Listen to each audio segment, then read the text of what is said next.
Shout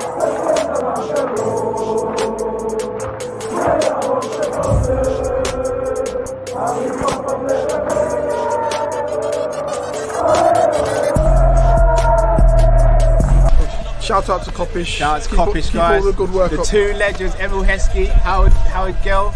Can't get much better than that guy. Yeah. You know what to do now. Like, comment, subscribe. I'm with legends, guys. Kopish. Good evening, lovely people, and welcome back to another Kop-Ish Monday night live show. Joined by Drifty Man like Matt will be joining us shortly, and we have got some topics to talk through this evening. But as always, you know what I'm going to say first, people. Please hit that like button, subscribe if you're new to the channel, and switch on the bell icon.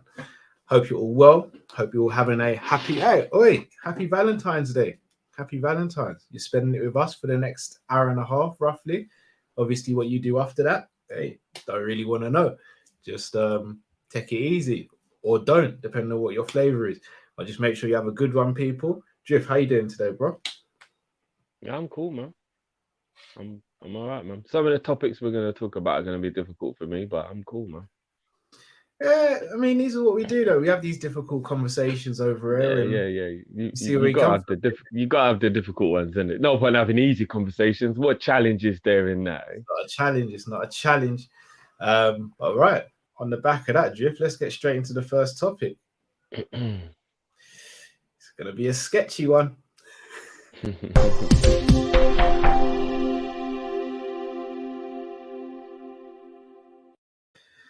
Right, so late last week, news broke of Milner potentially getting a new contract. Talk is that he's not going to retire at the end of the season. He wants to continue playing, and the talk is that we're looking to extend his contract.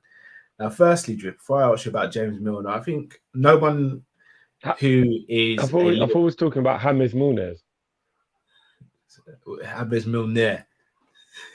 Yeah. Milner.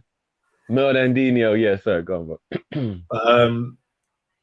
Obviously, every Liverpool fan, within reason, is going to look back on Milner and appreciate what he's done for us. Going to appreciate the contribution he's made, whether it be at left back, right back, centre midfield, right midfield, left midfield.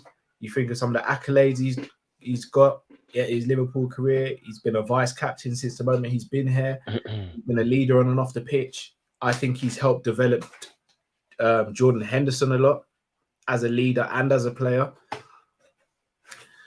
But he is 36, going on to 37 now. You would say that his better playing days are behind him, but his experience, his impact, and his influence has never wavered, and it's probably the highest it's ever been. But contracts aren't about being sentimental. Contracts about what the future potentially holds.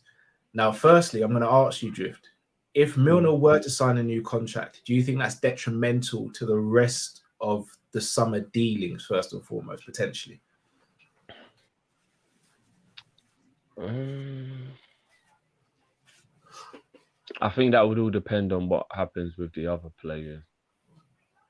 I think that would definitely, like, say, for example, the scenario that I spoke about with you maybe a month ago now, maybe, when I would let Jones go on loan to play week in, week out at a club like Brighton or somewhere like that, or Leeds or one of those type of teams that are good, play like an intense type of football where you could learn, and then Ox and Naby, or at least one of them, was moved on, and then we even add in the scenario where we were talking yesterday, where we don't buy a DM, we'll just make Henderson become the backup DM and go into the squad rather than being the guaranteed starting lineup player.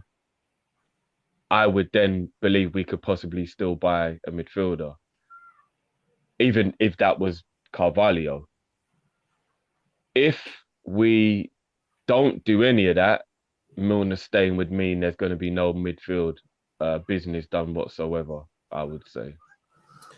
All right, just on that. So I've just seen a great comment from Ash Q. Milner getting a new contract. Gini Wijnaldum didn't get a new contract. Yeah. Well, we What's the already know how potential? I feel about that. No, we know how. Well, you know how I feel about it. Mm. Taking our fan hat off, can you see any logic from the club in this move? None whatsoever. Because I'm trying to, and I mean versatility. Obviously, Millie's got that over Genie, but I especially how we see. Genie was versatile though. No, but Millie's like he can play for pretty much every position on the Yeah, pitch. he's a Not Swiss so, Army knife. Yeah. but he's sharp still. Like every blade sharp to an extent. Oh, all right. Here's what I will say on that one in Cal. Sorry to cut you, Drew. Yeah. Milner's on what 140 at the moment, if I'm not mistaken. Well, that's what I was gonna say. Yeah. Genie was on a lot lower, and I think what he wanted to go was to maybe 150, if I'm not mistaken. I think the rumors were he wanted 180. Genie wanted 180. Okay, he's younger than Milner by what? 6 years? Nah, 4. Because Genie's Genie must be coming up 31 now, isn't it? Because Milner's he was 30 when he left us. No. Milner's 35 going on 36. I actually checked because I actually wanted to know. He's not 37, but he's not that old. I'm sure Genie's 31. He turned 31 in November. Yeah. I know Genie was 31 now. Yeah. I'm sure Milner's 30, coming up 36, bro. Oh, bro, Milner's 36. Turned 36 in January. So there you go. Yeah. So when I checked, he would have been 35. Yeah. So I'm saying 5 years. He's 5 years younger. 5 years. So effectively, even though he may have wanted an extra 40k on what Milner's getting, I don't think many would argue and say that Genie's not a better midfielder than Milner, because that's effectively where we'd mainly want Milner's plays in midfield. And for 40k more for a 5-year-old, for a 5-year younger player, it's I can't. Well, then here's the issue, which is a point I was going to make. If Milner is going to get a lower contract, I don't even think it's a problem. Like, I get that it will be like the last paycheck that he could ever get, but let's just say with his finances and his personality, with his personality being the way he is, that his finances and everything are just in check, which I have no doubt about. But talk about a man who only drinks Ribena to celebrate. He's a very sensible guy. I doubt very much he's been lavish and splashing his money and being an idiot, right? I reckon he's got millions of pounds backed up. What we've been hearing about footballers, we hope, innit? But Milner seems like the type of guy that after an 18-year career wouldn't have been able to hide some bullshit. Do you know what I mean? Like, no, 20 years, sorry. He bloody made his debut at 16. No, that got leaked, remember? Like, by the time Giggs was 35, we knew everything about that motherfucker. So I would like to believe that Milner has his finances in check. With that being said, if he loves Liverpool the way I believe he does, and extending his playing career at the highest level rather than going somewhere that's at a much lower level just to get the wages was appealing to him, which if I was a professional, if I had a glittering career like he has, and I got to 36 and knew I had maybe 1 year most left in my career, I'd rather have it at the top than, because you speak to a few footballers. I remember hearing Ian Wright one time saying that he didn't necessarily hate going to West Ham or he didn't like regret going to West Ham, but the difference was very stark, and it was almost like, should I have just retired when I left Arsenal? Do you get what I mean? And I think a lot of players get that feeling when they go and play somewhere of a much lower level. They almost think like, as much as I love playing football, should I just give this up? Like, why am I here? I think you look at someone like Ibrahimovic, and I think the only reason he's still going is because he's at the very highest level still. I think if he had to go and play for someone like Cardiff, with no disrespect, he'd probably be like, I'm going to pack this in. What am I putting in all this effort for to be at this level? So I got a feeling that Milner may possibly rather stay at a high level and be a squad member than go and play every week, but just be at a much lower level than he's used to. I reckon if we offered him half the wages, possibly he might take it for one more. It's not like if we gave him 70 grand a week instead of 140, it's still millions of pounds. It ain't like it's, do you know what I mean, dead food money, but it's the type of money you deserve if you're not going to play a lot. You can't be on 140, 150 and play 10 games. Like you can't, can you? Do you know what I mean? No, Like, I hear that, but again, just from a human perspective, I don't know if I'd want my salary cut in half. You either kind yeah, of want me or but you to don't. stay at the same level though is what I'm saying. Like, you can go and get the same wages, but you'll be at a much lower level. You'll be at a club struggling. It's going to be stressful all the time. And do you get what I mean? Like, because sometimes you got to take that into consideration. I'll be honest, I think the most you could ask a player like Milner to do is probably just keep him on the same contract. Because I think the last time he extended his deal, he stayed on the same amount of money. I don't think he increased his salary. I think he stayed at the same amount. That was understandable though, because he would have been 33 at the time, and he definitely was contributing on a weekly basis to the squad though. So Yeah, I but that's get what I'm that. saying. If he didn't accept to go down then and he didn't go up, I don't see him accepting to go down when he could have asked to go up at that point and didn't. I think the most we can ask him to do is stay on what he's on at the moment. I think it'd be pretty difficult to even have that conversation with him to be like, can we half your salary? I think it would be very difficult. Well, again, this is all with and buts. We know no facts in it, so I'm just speculating on how I would feel. Let's put it like that. That if I was 36 years old and I knew I only had 1 year left of a playing career, I'm not gonna go and play like. All right, let me give you an example. Lallana, right? Yeah. Lallana left Liverpool at 32. Now, the reason why Lallana wouldn't be willing to become a bit part player at 32 is because you got plenty of football left in you at 32, as the last year and a half has shown. He's been brilliant for Brighton, right? He's barely played, though, to be fair. I think it was more injuries with Lallana. He's played more than you think, you know. But in the games he's played, he's been really good. Like, I've enjoyed watching him, you know what I mean? He's but we always know it was going to be injuries with Lallana. So I can understand going down the lower level at that age, because you're thinking, well, I can't just keep sitting on a bench at this age. I'm wasting a few last prime years I have left in me. But when you get to 36, 37, even though we all know that age is something you shouldn't concentrate on too much, Father Time still kicks your ass. And when you get to that age and you start realizing it is the end of the road, you can pretend all you want. Even Cristiano may be second guessing himself right now as to whether he's still got this in him, because it just is what it is, man. Father Time is undefeated, right? So I'm thinking what I would do. I'm settled. My family is settled. I like where I live. I adore this club. The fans adore me. And I can get a much lower wage, but stay in a very similar situation for just one more swan song. Let's just go one more year. Let's just do this. And then at 37, I'm going to call it quits. Or I go and uproot my family, move somewhere else, buy a new house, do all of that, and play a way more stressful, lower level of football for 1 year. I don't know. That's just me personally. I wouldn't do that.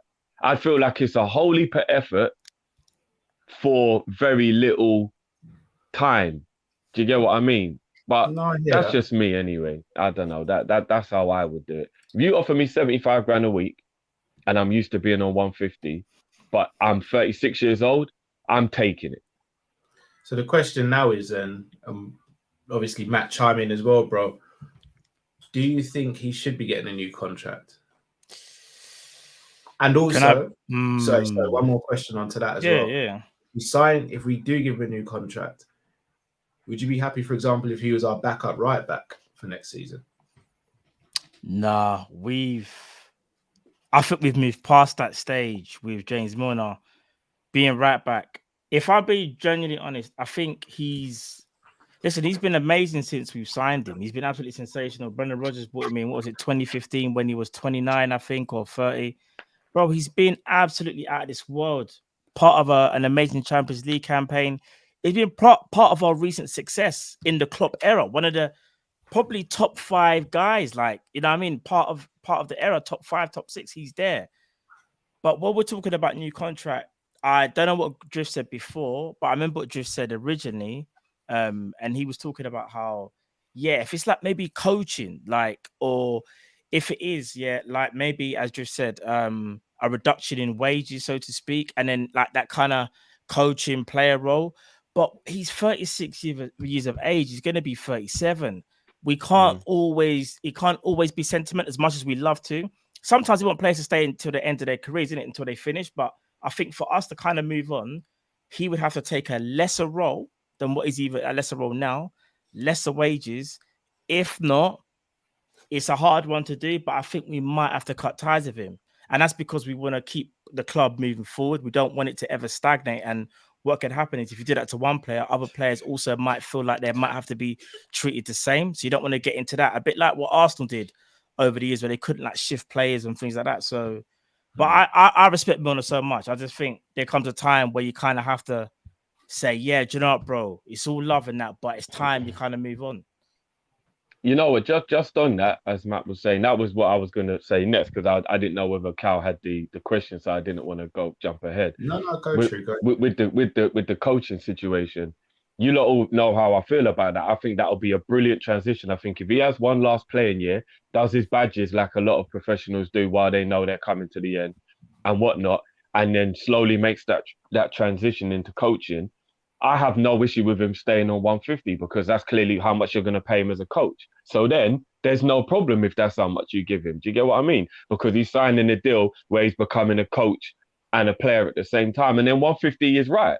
I have no issue if he becomes our nutrition and midfield and passing coach or whatever it may be in the future. 150 a week, I ain't got no problem with that when it's because he's an ex-pro and you're giving him that respect as well. I've got no issue with that. So if that comes with the role, then he can stay on 150. If it's just playing, then I think it needs to be hard. And if I was at Liverpool personally right now, I would be doing everything to keep people at the club that represent our culture. And I think, as Matt said, in the 7 years he's been with us now, he definitely represents the culture. He fully gets it. He's fully embedded within it. I would say of all the clubs he's played at, well, he's definitely been at Liverpool the longest. That's a fact. Therefore, it's probably maybe the club maybe he even feels the most affiliation with other than Leeds. And sorry. This comment made me laugh. No, but we need that, Sean. We need that. Don't we need that? I told you already, man. We need that. So for me, you know what I mean? I think you keep your legends around. I think if you look at some of the other clubs that are struggling at the moment, I think one of the main things that their club don't have is foundation, structure, and that kind of family feeling. And if you look at the clubs that are doing well, they have all of that. Man City don't have the family feeling, but they have the structure. You know what I mean? Pep makes sure that is a well-oiled machine. And we have all of those things, I said, without sounding cocky. Like, I think we have it all. We have the family feeling. We have the structure. We have the culture. We have it all. And someone like Milner who knows it, feels it, loves it, who better than to have when a young player like Morton and Bradley and these guys are coming into the first team more regular, who better than to be like, do you know what, Millie? Show these guys the ropes.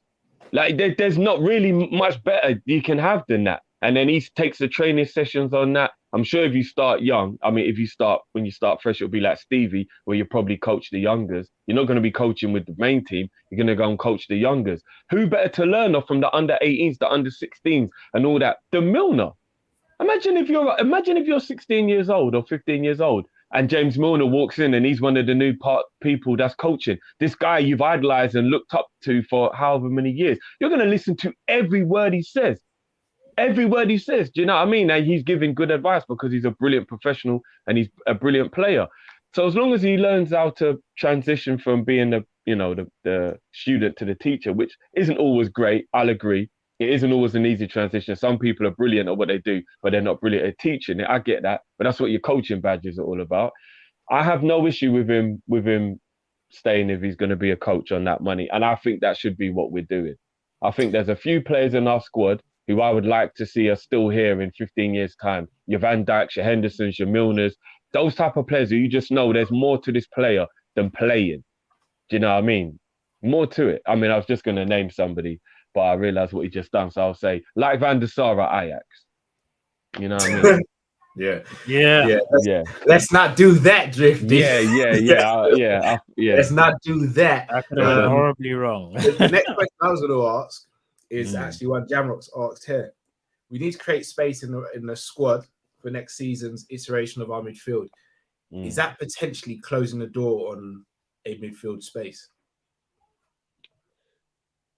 Oh, yeah, I guess so. What would you say, Mm, man? Like, probably, yeah, unless you keep him out of the squad, the Champions League squad and the yeah, thingy, because he's literally only going to play if forced upon. So you wouldn't like agreed. register him in any squads, but he would play if you needed him to. Who's Because that? remember, Milner? in the cup and in the FA Cup and all that, you don't have to register players, do you? I think The it's only Premier the League Premier and the League and the Champions. Champions League you have It's to Premier League register. and champs, isn't it? That he would take. Here's the thing. So in terms of if you're too good about blocking a midfielder from maybe signing in terms of to fit in the quota, then yeah, because obviously, all right, let's just play fantasy football for a second. But you know, the easy thing would be take out James Milner and put in Bellingham or something like that, right? So you're potentially stopping an English player potentially coming through the ranks, whether it's from most likely from abroad, I don't know. But again, like I think, do you know what it is?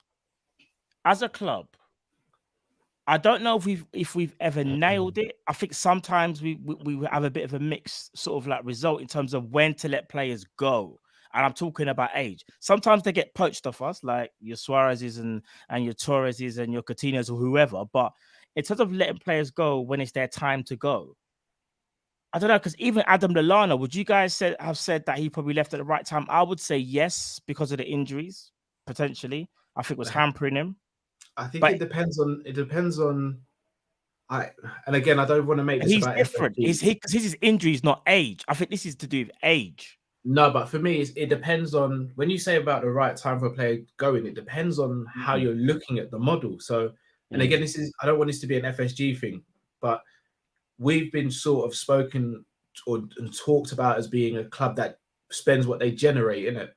Yeah. So you could argue letting players like Emre Can, Lallana, potentially Milner. Well, I won't put Milner in that category, but Genie, for example, letting those three players go on a free, you could argue is bad business whether we let them go at the right time or not, because we brought in nothing for those players. We've not been able to generate anything or buy anyone from those three names, especially someone like a Chan who's a lot younger. Genie, again, I think that situation should have been sorted. I mean, in hindsight, we couldn't have sold him, but if you know you're not going to give him a new contract, for me, you get rid of him in the summer and you bring in another replacement that same summer. Maybe that was actually Thiago. Maybe we don't know, but it's difficult to say which is right or wrong. Me personally, I would have got Lallana off the books a season earlier because the injuries were just seeming to take their toll on him, and I think we could have had another player in the squad. But that again, that's just my personal. Again, people will say that I'm being sentimental, but I'm glad he stayed because he got a league winners medal.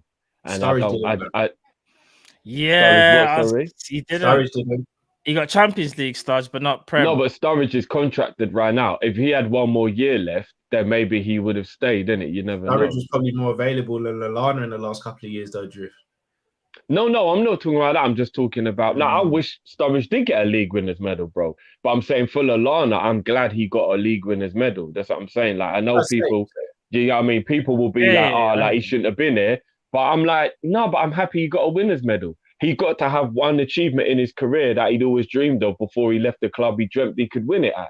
I'm never going to begrudge anybody that. And people call that sentiment. And I get why they will say that. But one thing I don't get when people do the whole sentiment thing, yeah? If you take emotion out of football, what is football? Now, I'm not saying you should be overly emotional, and there are decisions that have to be made with your head and not your heart, of course. That's life, right? But if we take emotion out of football, what are we doing here? So when people say, oh, you're being emotional, I'm like, yeah, I am, because football is an emotional sport. Like, if football is emotion, like, so if I'm happy for Lallana and other people think he should have went before, I'm happy for him. I'm looking at the man, I'm looking at the person, I'm not looking at the situation. And when Lallana tells his story at the end of his life and he's able to say he won the Premier League, I'm going to be over the moon for him. Yeah, but it's like every aspect. It's like every aspect of life, though, isn't it, Drift? Like you can't be too much of something. You can't be too nice in life. You can't be too horrible in life. You got to somehow get into the middle. Like, yeah. He's got the equalising goal at Old Trafford on our way to winning the title. He's got a moment. He's got a moment in that season that if he weren't there, wouldn't have happened. So he's even part of the history. You know what I mean? Still won the league. Let's not go too crazy. We'd have still won the league if we hadn't won that game at Old Trafford or drawn that game at OT. But hey, look, you're probably right, Cal. No, but who knows? It was done. No, Cal, who knows? We were 8 games into the season or something around there. A defeat to Man United could have affected confidence, maybe derailed us. You don't know, bro. Like, on the real, you see sometimes in life, you got to look at little things and think, rah, if that, because it was like when Dembele missed the chance to score 4 against Barcelona. And when you all look back and we go, right, he tucks that away. That comeback don't happen and we're done. Because very small margins in football can be the difference between what happens. So, bro, Lallana don't score that equaliser and Man United beat us 1-0. Could have derailed us, bro. And we could have had that same season we always have, where we have that patch during the season when we drop points we shouldn't, and then we end up not winning the title we're supposed to win. It happened in 13-14. It happened in 18-19. It happens loads of times, bro. Remember, Firmino don't get an injury against Man United at Old Trafford in 17-18 or, 18-19. I reckon we win that game, we win the league. Little margins, bro. Little tiny things like that, bro. Do you get what I mean? Yeah, I hear what you're saying. I wouldn't say that. Yeah, I think we just still won the league that season. I think we were just everything. That's fair. That season. Yeah, that's a very. He definitely has a moment that season. Like, there's it's a very realistic way to look at it, and you're probably right. I'm just saying he has got the moment, so we got to give it to him. No, agreed. But look, people, it's now down to you guys. Should Millie stay or should he go? Another thing, actually, before we move off this subject, Jamrock's said in the comments. Again, Jamrock, don't take this the wrong way. I don't know how true it is or not. I'm not trying to say that's on you because obviously you would have read it somewhere. But basically, Milner before was saying that he was potentially looking at moving on because he wasn't getting or didn't want his minutes diminished or things like that. If there is truth in that and Milner's getting a new contract based on playing time, I'll be honest with you, then I'm concerned.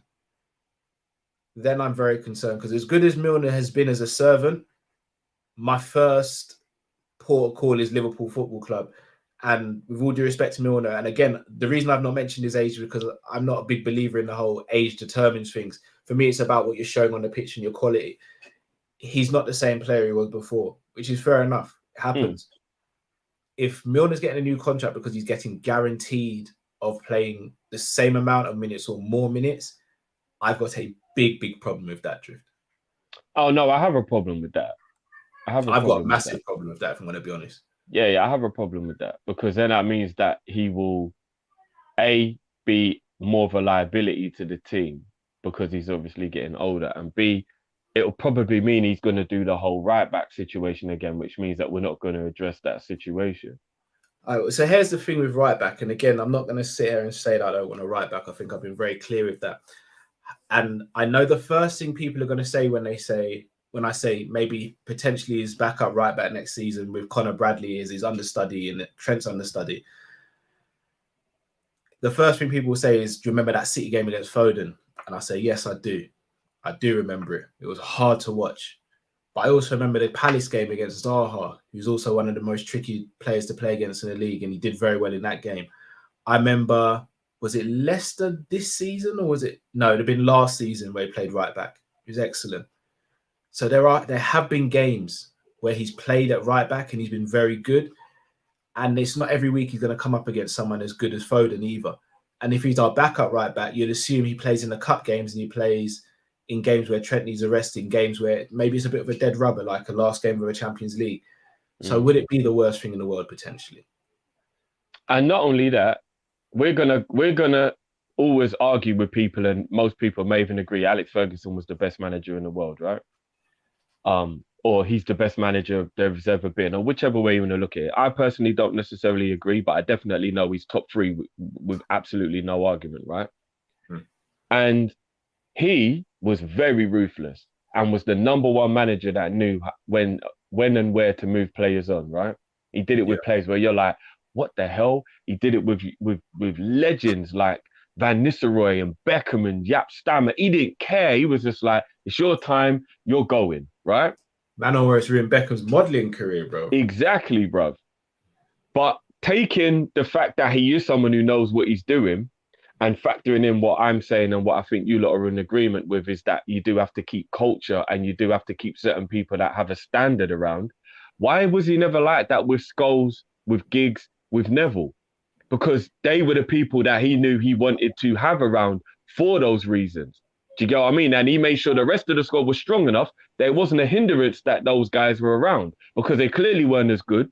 They clearly couldn't contribute as much, but he wanted to make sure that they were still around. And he never, ever once turned around and said, you lot got to go. He let Giggs get to 38 years old and still had him in his playing squad. And we're talking about arguably the best manager of all time. So there is a method to the madness of making sure you keep certain people around that do keep that culture, them standards high. Because if there's one thing Milner ain't going to do, is ever let anybody slip standards. So if Klopp's not around and people start joking about in training, Milner's the one who'll go, you lot, behave yourselves. Do you get what I mean? And sometimes managers like having that guy. You know, you've always got that guy in class where you're like, well, he's up, man, because the teacher's gone out of the room for 20 minutes or something. And he's like, you lot, man, stop. It's like, bro, man, we stop being a killjoy or whatever. But in the professional world, those killjoys are actually the best people to have around, right? Because they don't let people slip. All right, let me ask you this though, just quickly. Just can I quickly just chime in on this quickly? How I am still, is that what Don't we have Henderson? call him man a KJ? Yeah, is that what we are now? No, yeah. Let me say this. Don't you think we have like a Henderson that can kind of do what Drift just said? And I know what you're saying, because you're saying, well, the Henderson ain't there, who else is gonna do it? Yeah, Van Dijk can do it just in a different way. Like, so even though I think we'll miss his leadership skills, Milner, because you can't underestimate what he does off the pitch. Like little things that we don't think about as fans, like when in the dressing room, and like I don't know, you hear the crowd outside the changing rooms or whatever, and it's all pumping up, and you might see the young guy or the new guy in the squad a little bit nervy. You don't know what these man do. Like Milner walk up to man, just give man a little rasp around the ear like he would do Simicast, like just little things like that go unnoticed that just help the camaraderie in the dressing room. I think he's one of the guys. Diaz is an example. Sorry to cut you again, Matt. Diaz is an example. He's speaking to Diaz in Spanish because he's fluent in Spanish. Yeah, that's what I was gonna say. The new guy. Yeah. Sorry, who's speaking to him in Spanish? Sorry, Milner speaks to Diaz in Spanish. Milner. Also, like fun fact, Milner only speaks to his children in Spanish as well. I didn't know that. Because he's a G, because he knows that if they have two languages or more, then they're better equipped to take on the world. Yeah, however, I speak to Stevie and Patwa, so no, but Carl but isn't wifey learning Spanish and teaching little man at the same time though, you were telling me? Yeah, that's where the whole Consuelo jokes came from. But yeah, you see, because what better than him to absorb it while he's young and his brain will understand it way better than when he gets older, and then he'll have a chance to go and work for say an airline and be a translator and make loads of money when he's older. That's the key, bro. Then he remember Project Stevie Gerrard. So no, I get that, but we got to give him a backup plan, right? We got to give him a backup plan, bro. That's his backup plan's the coach. I tell you what, he can do. Then he can be, he can make hundreds of thousands of pounds being an interpreter, like my man with Bielsa. That guy is loaded, and all he does is just tell the players what Bielsa's saying. Like, you know what I mean? Like, that's an amazing job. So you know what? He looks like he's under duress, though. I'm not gonna lie. Bielsa. Yeah, he does look stressed, doesn't it? He does look stressed. No cap. Adrian speaks to my man as well, you know. I saw Adrian speaking to him. Obviously, you get the inside training thing. So, like, it's things like that kind of got unnoticed. Remember when I told you about Adrian, and I did say to you that even though on the pitch he is a liability, I've noticed off the pitch he's very good for the team spirit. Remember, I told you about it. You can actually tell that he's very good for the team spirit. It's one thing I'll actually give him credit for. He's very close with Thiago, I believe. He's really close with Alisson as well. I'm just saying, I think that's one of the main reasons why he was given an extension, if I'm being honest with you. No, I agree. And Cal, we're not saying keep man around because he can speak to man. We're not saying that. But one thing that's what it sounds like. But one thing we can't underestimate, just in general, from all players, all jokes aside, like how important things are off the pitch. I remember when Coutinho first came to, why am I bringing that Coutinho? But anyway, when Coutinho first came to the UK, and he had, who did he have that could, no, or was it, he had Lucas there. I remember me and Jeff used to be like, I see Lucas Leiva, take him underneath his wing, and that they became close. Then Bobby joined.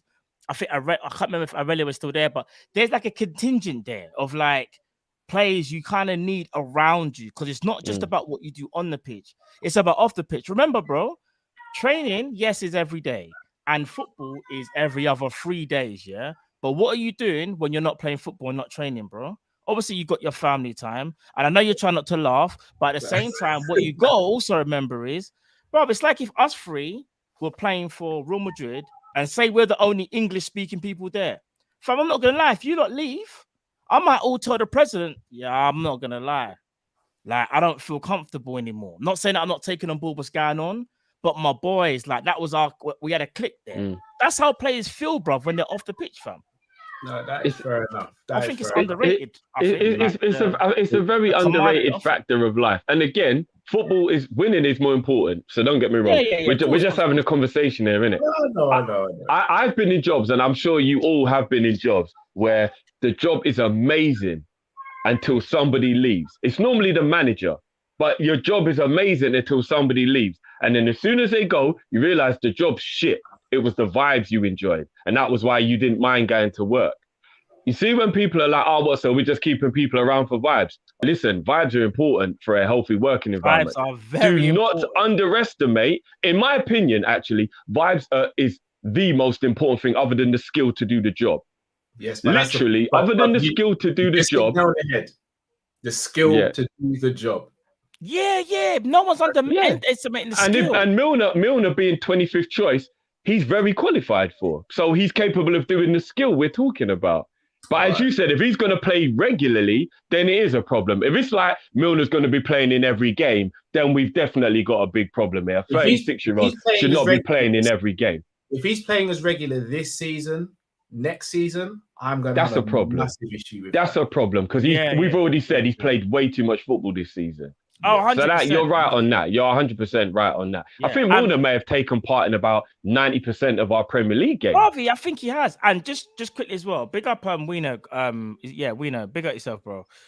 He says, I don't think he doesn't agree. Fair enough, because we agree to disagree with it. He said, I don't think so. I think as much as you care about your friend, your career is your friend's individually, sorry. I agree and disagree. So yes, you're gonna think about your career first. So I'm not definitively saying I would leave, but I might do, because I might start feeling like, as much as I love my career and as much as money I'm making, say I'm playing for Real Madrid again or whatever, because we're over in Spain, foreign country, I might be like, you know what, my career can still take off. I can still be big in the game, so to speak, but maybe I should go back home, or maybe I should go somewhere else, because what I was enjoying, I loved it, but it's just not the same. It's just not the same. So I think these are the things that we have to think about when we talk about these things. Go and ask Gareth Bell. Well, he's sitting there playing golf. He's cool, fam. Yeah. No, he didn't enjoy his time in Spain one bit. Oh no, of course not. But not one bit. Miserable is what I would describe his time in Spain. So. Very true. Well, guys, it's up to you to let us know what you think in the comments below, and then move on to the next topic, people.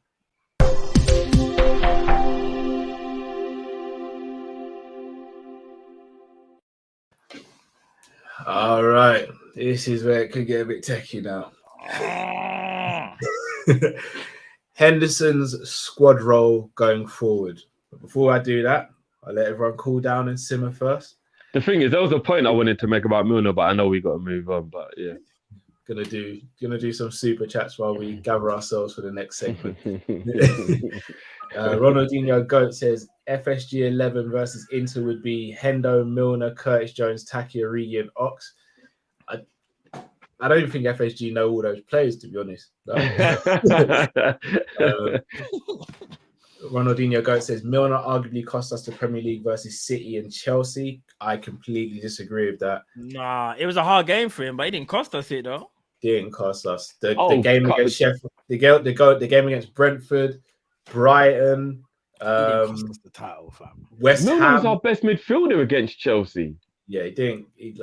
That wasn't his fault. LFC Aaron says we need to keep the winning culture around, such as Bayern. Agreed. Exactly. Shout out to Aaron says Arsenal love buying 30-year-old rejects. Nah, they've got a direct link to Chelsea, remember? Yeah. Johanna says, what is best, Thiago, Milner, and Ox, or Naby, Fab, and Hendo? Naby, Fab, and Hendo. Yeah. Messi FC says, how is Drift saying we need that Simicast slap but won't tolerate it himself? Damn. It's facts. No, hold on a minute. I was the one that it was Cal that said he's gonna fight on pitch if it happens. I weren't the one. If you Remember, I was the one who said I'd have a word with him afterwards, but during the game, I might be, if I needed to be woken up, I needed to be woken up. No one's getting slapped on pitch and having it. No one's getting slapped on pitch and having it. None of us three are. We can't even, there's no point even trying to hide it. If any man on this panel slap one another and only have a word with me after the game, bro. Yeah, whatever, bro. Man's gonna wait until the referee blows the whistle. Like. All right, bro. Let's say St. John's ambulance would have to be on site for me if I slap Drifty. All right, what if in some weird alternate universe? What if in some weird alternate universe somehow you're playing with Zidane and you're having a really bad game and he slaps you and he's like, bro, wake up, man. Zinedine Zidane. Are you still going to punch him up? Bro. We're fighting on the spot. Slap your face. He's still a human being. I'm a human. He's a human.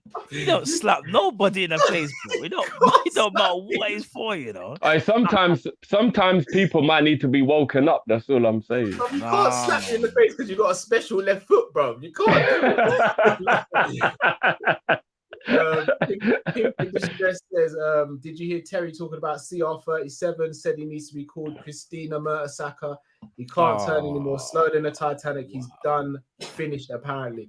Well, that just means that Terry's finally come to the realization a lot of non-Man United fans knew from long time. That's not our problem. That's not our problem. It really ain't, bro. Space says, who else will slap Simicast when he turns off? No one. You don't need to be throwing slaps around. This ain't Dave Chappelle and Charlie Murphy. No, but as Matt said, right? Matt said that Simicast looked like when the batteries ran out on the controller. Literally. And what do you do when the batteries run out on the controller? Where's my remote? No, you don't. No, hold on. What do we do when the batteries run out? No. Okay then. Let's move on. You know what? You're both right because there's two ways to do it. As Carl said, you open up the back and you do the whole little see if you can get. You roll them. Like you're rolling the dice. Then the other one is just you just get mad aggressive and you just get the control. Stupid thing's not working. Come on, we all know, man, ain't got time to take the back off the remote. You slap it, bro. We all do it, bro. You just slap the remote, blood. And you know what? Bro. It works. Tell me it don't. Nah, do you know what? I think both ways for me. I normally do both. It depends. Anfield Road end's got this spot on Charlie Murphy. You don't slap a man. Don't slap a man. Facts. Ryan says one thing to remember is Sepp Vandenberg is having a great loan spell, can play right back and centre back. He's having a very good loan spell, you know. Can't even front. He actually is. I'd rather Milner. Same. No, fair enough. I thought we should keep an eye on him though. Not buying it, waste of wages. Also, Adrian needs to go. I wouldn't say it's a waste of wages with Milner. I just don't think it'd be the smartest decision. Adrian, in my opinion, should be moved on. Pensioner Matt back from the future says Jota golden boot, Gomez leaves, Naby best yet to come. I don't want Gomez leaving. Yeah, I really hope that isn't something we've got to deal with either. Yeah, don't want Gomez leaving. Then we just got to go and buy another defender all over again. Yeah. All right, then, boys. It's that time. Jordan Henderson. So, Drift, we started to have that conversation yesterday on the post-match show. And you said, in your opinion, he shouldn't be an automatic starter at the moment. I also agree with that. Matt also agrees with that. Yeah. But then it becomes a question of his role in the team. He's someone who could cover the six. I prefer us to get a specialist, but if he can do it and we get another midfielder, then it's not the worst thing in the world. He's also a leader. That goes without saying. Would he accept that, first and foremost? And also, do you think this kind of stuff is going overboard, considering many at the beginning of the season would have said our best midfield is Hendo, Fabinho, and Thiago? And is it a case he just needs a bit of rest because he's mentally burnt out and maybe physically burnt out a little bit at the moment? Matt, is it just me or did Cal go a bit quiet during? I was just about to message. Yeah, I just wanted to make sure it wasn't just me. Yeah, repeat what I said, or no, yeah. I heard it, but I didn't know. Your thing.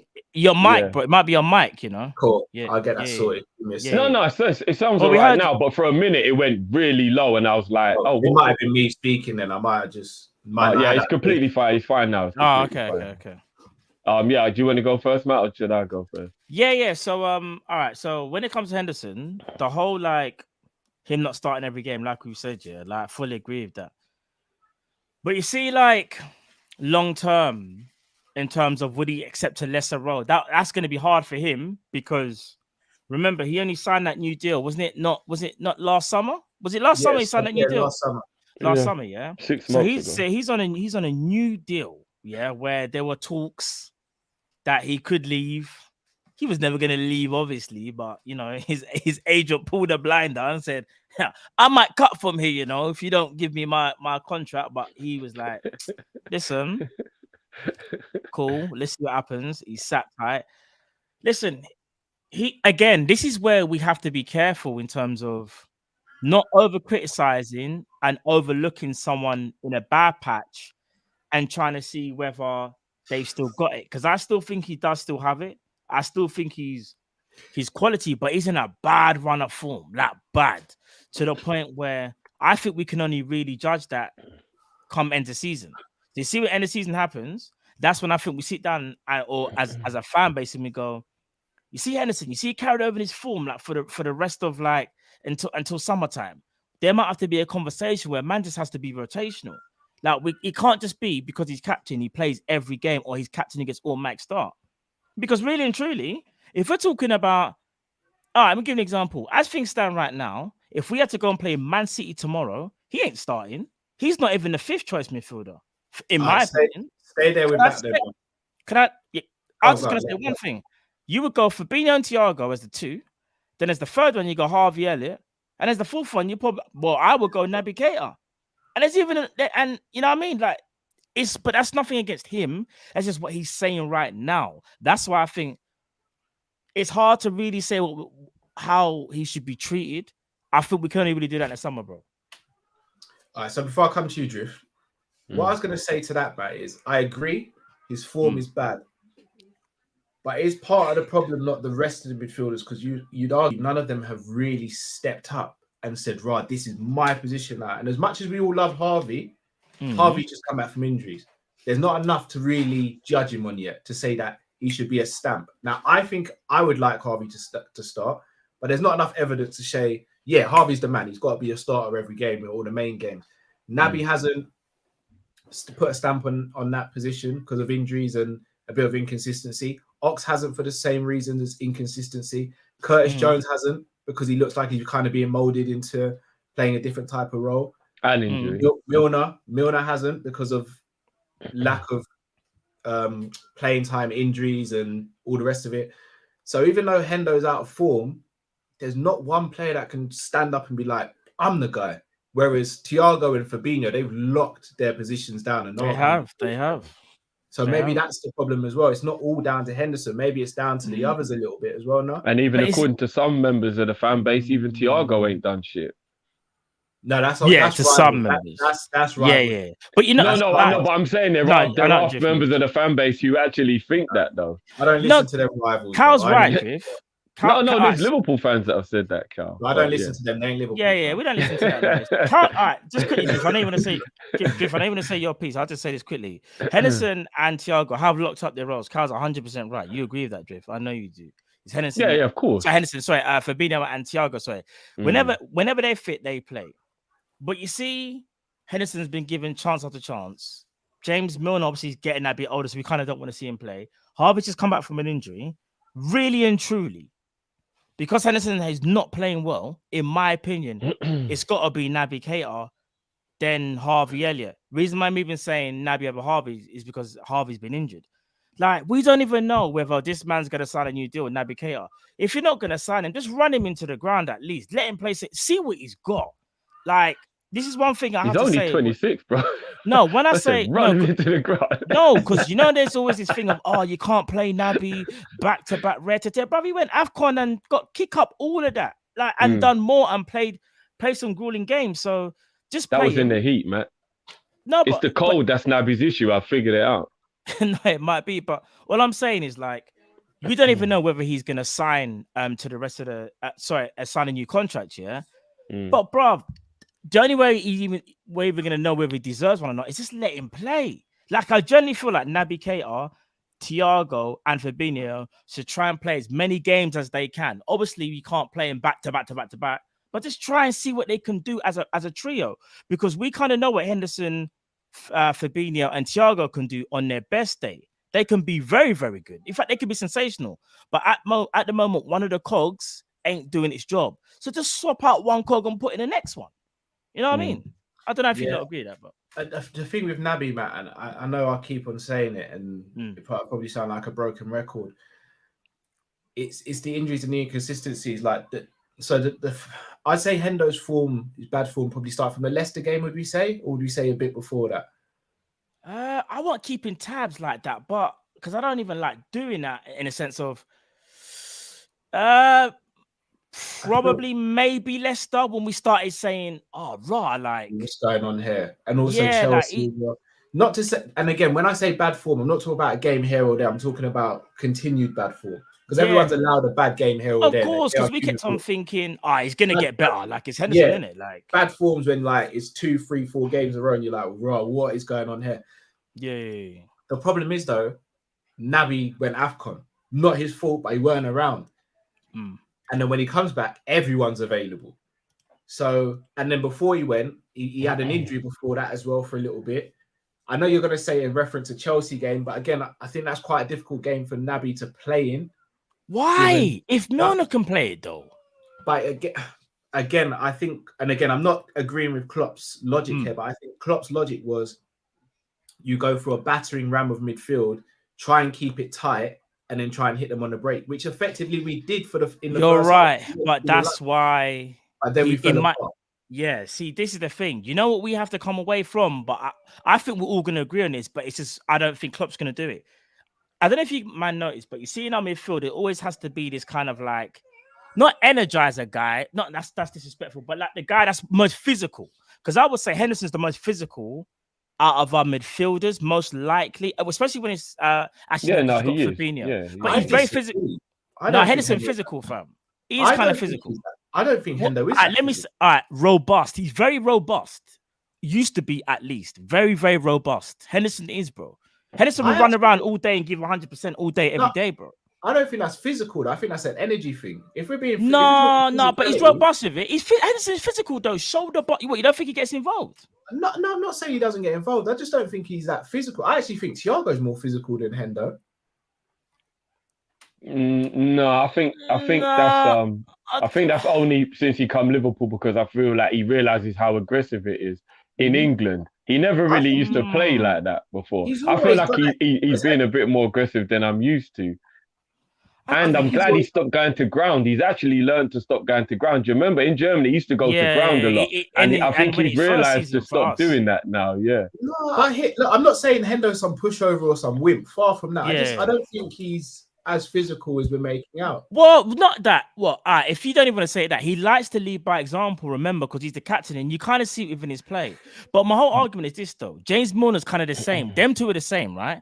It's almost like, it's like Klopp don't want to do the whole, come and just put some technicians on the pitch and just make them chase the ball.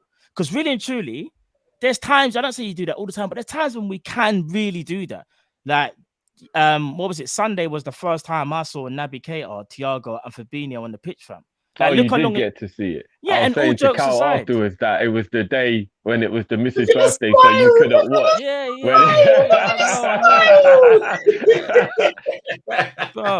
It takes a brave man to sneakily watch the game on his girl's birthday. I had the phone out like this. You know, everyone's just like, what's that, babe? Yeah. But no, all I'm saying is this: like, you see that midfield there. Admittedly, they weren't the greatest, like in terms of the performance-wise, but it was good enough, and we need to see more of it. We need to see whether they can get into an understanding of patterns of play. Because I'm telling you, look, from now, for me, that's our best three-man midfield. Maybe Harvey Elliott can get in there. I'm not sure, but in terms of from a technical perspective, like Harvey, Naby, Fabinho, and Thiago, I just want to see that rotation more. And I'm not phasing out Henderson, by the way, because we know what he can do. But I just want to see if we can do it a bit differently with the technicians that we have. And we probably underuse them. I don't know. I mean, I'm not going to talk about any of the things Matt talked about because there's no point going over it. Matt made very good facts, and I pretty much agree with most of what he said. So what I'll do is I'll just come at it from a slightly different angle. Because I've seen quite a few people in the chat saying that they don't care about what he brings if he's not as technically good as the rest. We need a technical midfield. And I'm not saying that that isn't true, because there was a point where our midfield didn't have that much technicality, and we were like, right, we got too much energy and whatnot. Now we need a technical player, which is what Thiago was bought for, right? But what I want people to realize at the same time, if you don't agree with me, then let me know. It's not necessarily about balance, because balance is obvious, but there's always something needed in any scenario to make the situation just feel more complete. And if you put 3 technicians in your midfield, you will miss the legs. Do not get it twisted for even half a second. You will then end that game and go, bro, how did we end up losing that game? Well, because you got 3 technical ballers that don't really have the energy, and people just kept running off them. So whenever we lost the ball, they just kept missing the midfield. And you know what I mean? There'll be little scenarios. So I feel like having technical players shouldn't make you really enjoy that technicality and then want that to be all you see. Understand you got to mix it up. Sometimes you got to throw a James Milner and a Henderson into a midfield with the technical players just to rough the situation up a little bit and get that energy in there. Because one thing we all have to admit, even though Flacco is the man, Flacco don't have legs, right?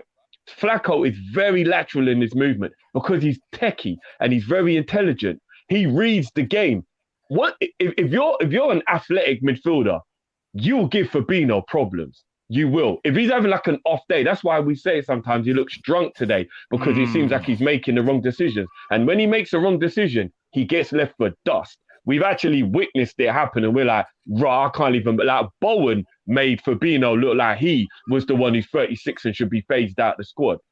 So you can't always have technical ballers. Sometimes you need those guys in there. And that's why Genie was so perfect, because he had the energy with the technicalness on top. Aha! Nail in the head. You hit nail in the head, bro. Those hybrid players are very hard to come by, bro. You don't get those. You don't get the Kantes and the Genies very often. Do you get what I'm saying? They're a rare breed of midfielder, bro. So, but no, that is spot on. However, Henderson this season, and again, I think balance is perfect, because remember, you can still get 3 technicians, but one of them is a bit more athletic, right? You see, Jordan Henderson now, he's never really been a technician. He's more. If you had to say athletic or technique, you would leans towards athletic, yeah. But yeah, bro, yeah, definitely. But this guy here is not saying nothing this season. Yeah, I see it from both standpoints. He's not saying anything this season is too far, guys, because there's been a couple of really good patches of play. Henderson's athleticism, would you say it's waned a bit? Like it's waned? Yeah, the injuries have definitely hit Hendo harder than a lot of other players in our squad. I'll agree. And one of the players, I can't remember who it was, made a really good point. That Henderson probably plays with injuries, and we don't know because he's that type of guy. Because you do get some players, with no disrespect, like a Daniel Sturridge, where even Klopp was a little bit like, you got to man up. Like, man will get any little injury and he's like, I can't play. And then you'll get the Hendersons, like, they'll strap it up and then they'll just go. Do you know what I mean? Like, they'll have a big bandage around their leg and they'll, like, look how Henderson finished the Barcelona game. He collapsed at the end of that game because the last 20 minutes, he was in pain. So it depends what type of player you are. Do you know what I mean? I reckon Hendo plays with injury a lot. I do, just to get out on the field, just to help the team, just to be the captain that he is. I think there's loads of times we've barely got a team, a midfield, and Henderson just goes out on the pitch because he's just that type of player. But you know what I mean? And that's the case. That's him and Klopp needs to come to sort. Because if he's going to be playing injured and he's going to be hampering the team, then that's not a heroic thing to do anymore. I know, but sometimes, Cal, we've been in a position where if he doesn't play, there's nobody to play. Do you know what I mean? We've been in that position a lot this season, though. No, I just mean in general. So that will be like the role he feels like he has within the team as the leader, as the captain. Like, look, let me just patch myself up and get out there. Do you know what I mean? So I think what's easy to do, and I don't even know if I've done it myself. But what's easy to do while I'm having this conversation with a big group of people is see the angle everybody comes at it from, and then see if I can take myself out of it while being in it at the same time. And I think everybody's just getting carried away with having to find a reason to say a performance wasn't great and then pick a player as to why. I've seen it happen to Robbo. I've seen it happen to Naby. I've seen it happen to Henderson. I've seen it happen to Milner. And I think the common theme here is they're not the popular players, and they're not like, they're quite easy to like just pick like a moment in the game where they were bad, and then at the end of the game, go, he was crap. No, he wasn't. Yeah, he was, man. Remember when he did that bad pass? Like, yeah, bro, but that was the only bad thing he did in the game. And I see that happen so often with quite a few of the players in our team. And I'm just trying to step away from that now, because maybe I was even a part of it for years, and just realize when we're playing as well as we are and the high expectations are there and we want to win everything and we're trying so hard to be perfect because City are damn near perfect and that's how you got to be to keep up with them. I feel like we're getting a little bit carried away with always picking a scapegoat and picking someone out and going, oh, it's his fault. Oh, look how crap he was. I didn't do anything right. And it's like, if you go back over the history of every year you've watched football, there's probably millions of games where there was a guy, and in that game, he weren't really that good. But you didn't focus on it like I think we do now. I think we go a bit over the top with it. But, hey. Yeah, I think sometimes we go over the top. Sometimes I think it's justified. I think sometimes it does go over the top. There are definitely players in the squad who get worse than others, potentially. But I think you'll find out of any football club. But I mean, yeah, no, you will. One thing I think we'll all agree on here in the panel, and I'd say 95% of anyone watching is none of us would want Hendo gone. None of us would want him sold. Just manage his minutes a bit better is what I'd say. For me, he's not an automatic starter anymore. For me, he's a player in the rotation now. And I think regardless of whether he has that captain's armband or not, we need to manage his minutes. If we're going to get longevity and quality out of Hendo going forward, let's not run him into the ground just because he's the captain, because that's counterproductive in my opinion. Yeah, but you will find a very large portion of people that do actually say these players should go, bro. It's not large, Drift. Trust me, it's not. Bro, I tell you why I know it's large, because I see it too regularly. It's almost daily now. No, but we see it on Twitter. Twitter's a very small sample size. Out of the whole family. I get that. I mean, look, I'm not even pointing any fingers. There's even a lot of people. There's even a lot of people in our community that do it. They're very quick to say he's done, get rid of him. With a lot of our players, bro. It's a lot more than I think you realize. That just goes straight to the get him out. I genuinely don't think it's as big as we think it is. It's just sometimes the negative speaks louder than the positives. And that could be true. Yeah. In fact, someone just made a good point. Yeah, we can do a poll on it. But I see, like, sometimes we've come into the, and again, I'm not having a go at anyone because people are allowed their opinion, but obviously I'm making my observations on what people are saying. And like, we'll come in after a game and like, we might have like just about 1-0, and it was quite a techie, tricky game. It was a little bit nervy. And like, it'll be like, Ox is just not good enough, man. Like, and you'd be like, Ox played all right today. Yeah. Why are we looking for the easy person to blame because the game was difficult today? Do you know what I mean? I don't know if you feel like that, but I feel like a lot of the time that happens, like, it's just a very easy go-to person to like blame them for something. It's like, guys, if you're really deep, it weren't like the Milner scenario really bothered me in that Chelsea game. I'm fully under the understanding that that's a very dodgy decision from Klopp to start Milner in that game, right? When Naby was fit. I fully get it. But once the 90 minutes is done, you can't be angry with Klopp's decision anymore, based on the fact that Milner was the best midfielder in the game. So don't still be angry at the fact that Klopp played Milner when we're just doing an assessment on what actually happened, and go, but Milner was better than the other two today. So whether he should have played or not is even worse, because if he was better than the guys and you're saying he's the one who shouldn't have played, what would have happened if he didn't play?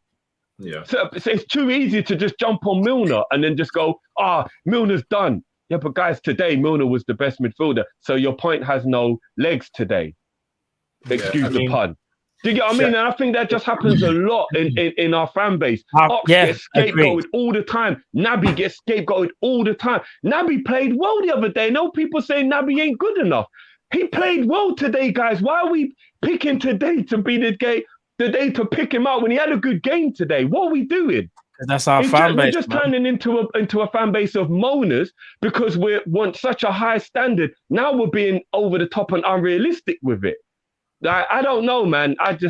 Demo's got a point. Taki will come in and he's had an all right game, scored a goal, and was like, Taki ain't good enough. Get him on the team. It's like, guys, today's not the day. Taki scored today. Like, I don't know, man. I notice it a lot. And the more I'm noticing it, the more I'm paying attention to it. Do you get what I mean? And yeah, man, we got to pull back on that.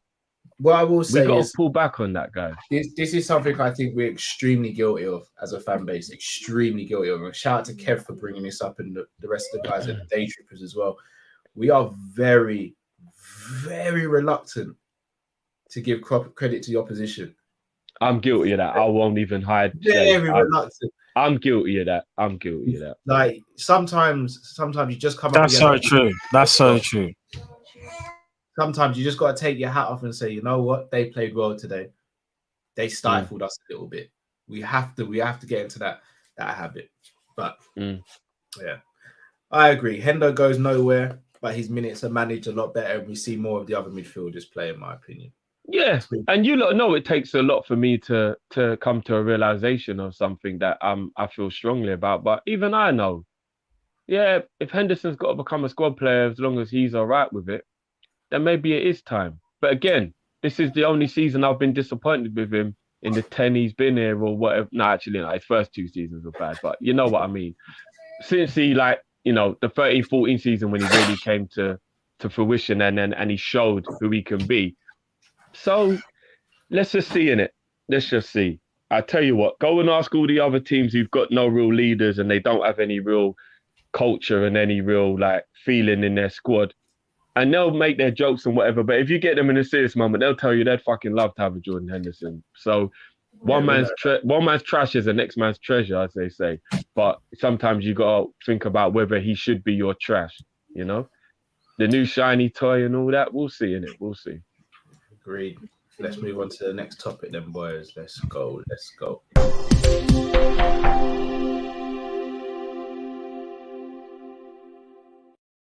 Oh, fucking hell, this is a rough show. Jesus. It is a rough show. It's about to get rougher. I should have skipped this one.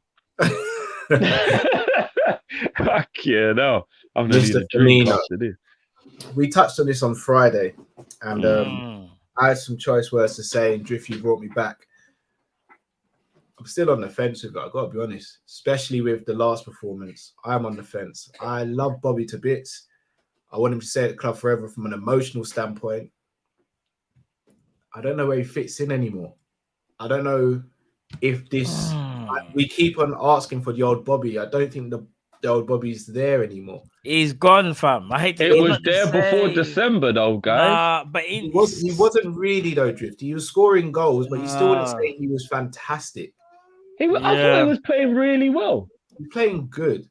No, I thought he was playing really well, personally.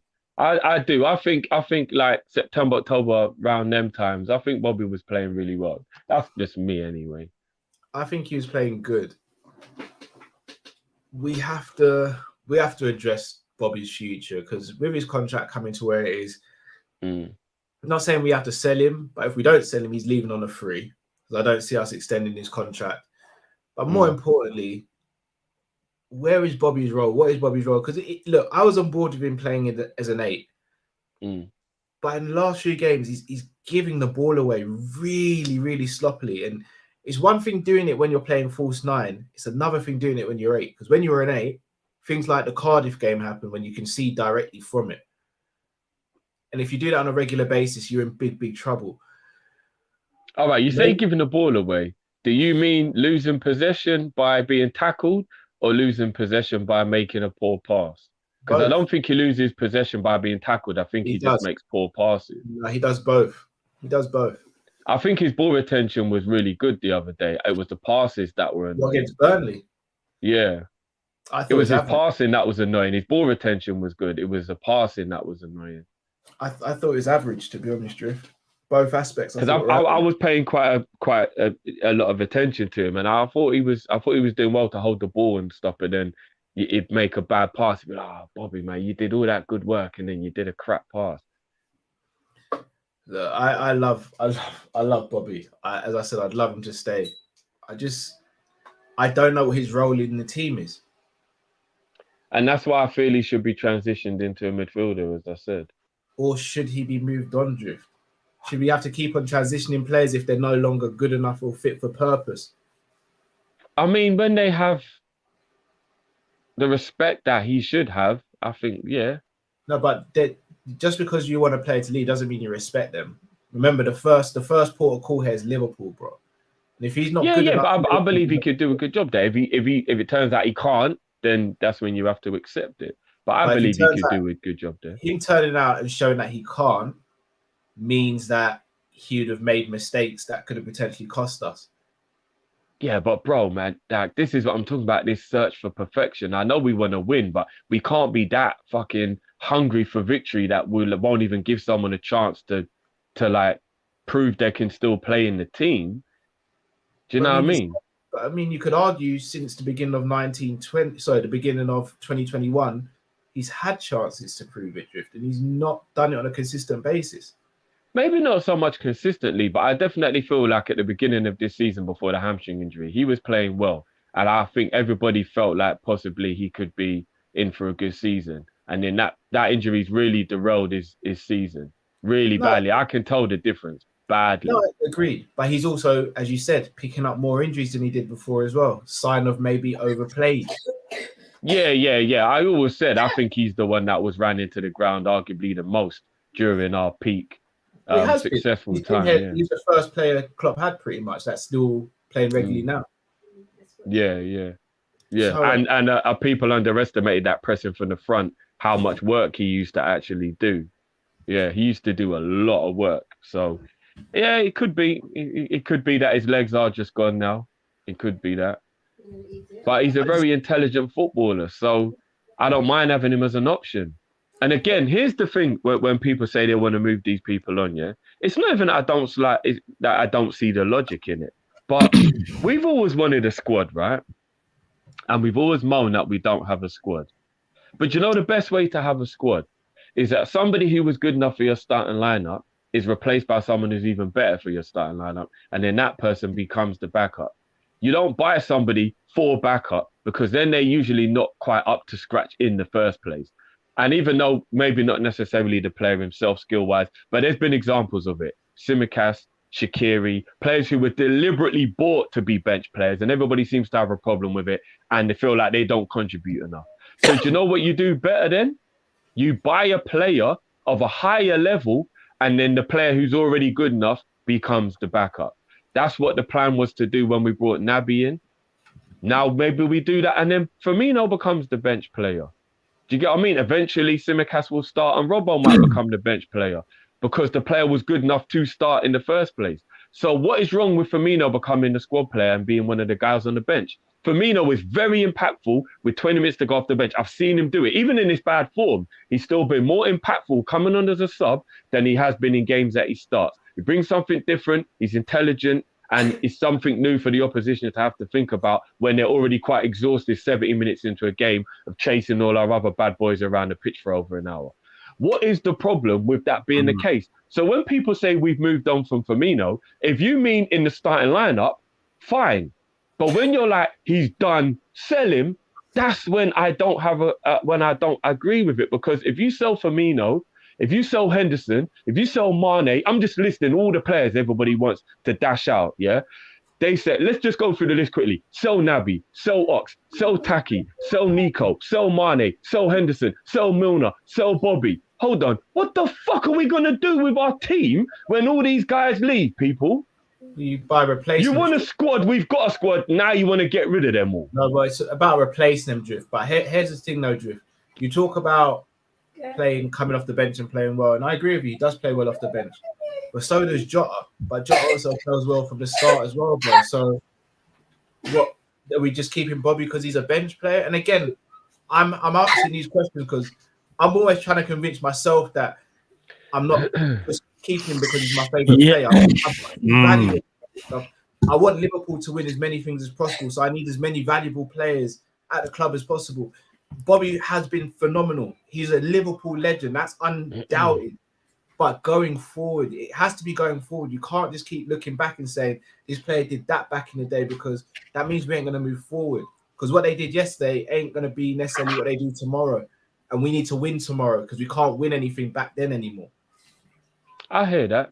But I also think it's very disingenuous to not consider people's reputation or contribution as well. So I think you've got to get a fine back. I'm just saying, I named a lot of players and people are saying, oh yeah, replace them. Yeah, because we're going to have a summer where we spend that much money and replace like 8 players. But we've shown we don't have to spend a bag of money to replace players, though, Drew. No disrespect to anyone who thinks this, but from my point of view, it's actually one of the stupidest things in the world to try and bring 8 or 9 players in all at the same time. No, but we're not going to do that, and not all those players are going to go. You would have to if you replace everybody everywhere. If everyone got their way, all those players I just named will be shipped out in June, bro.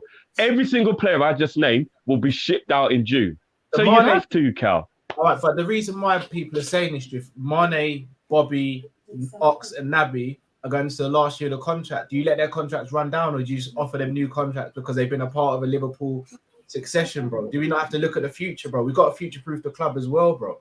And that's the reason why we got the Young Bucks, bro. That's why we've got Who's backing up? Well, if Carvalho comes into the squad, which it seems like he will, right? That means that we'll have Gomez, Ibu, Elliot, Nico. I'm going to count. We may sell him, but I'll count him. Jones. No, Jota will be 25 by then, won't he? That's probably where it stops, to be fair. That's still a good couple of players. All of those players are 25 and under that I just named, and they're all future-proof in the club. So, and then you have to have senior players in and around that as well, right? You do. Like, it can't just always be young players. I just named a very strong number of good young players. All right, so the transition has to be slow. It can't just be like just out of nowhere, you know what I mean? Because then your squad's too young.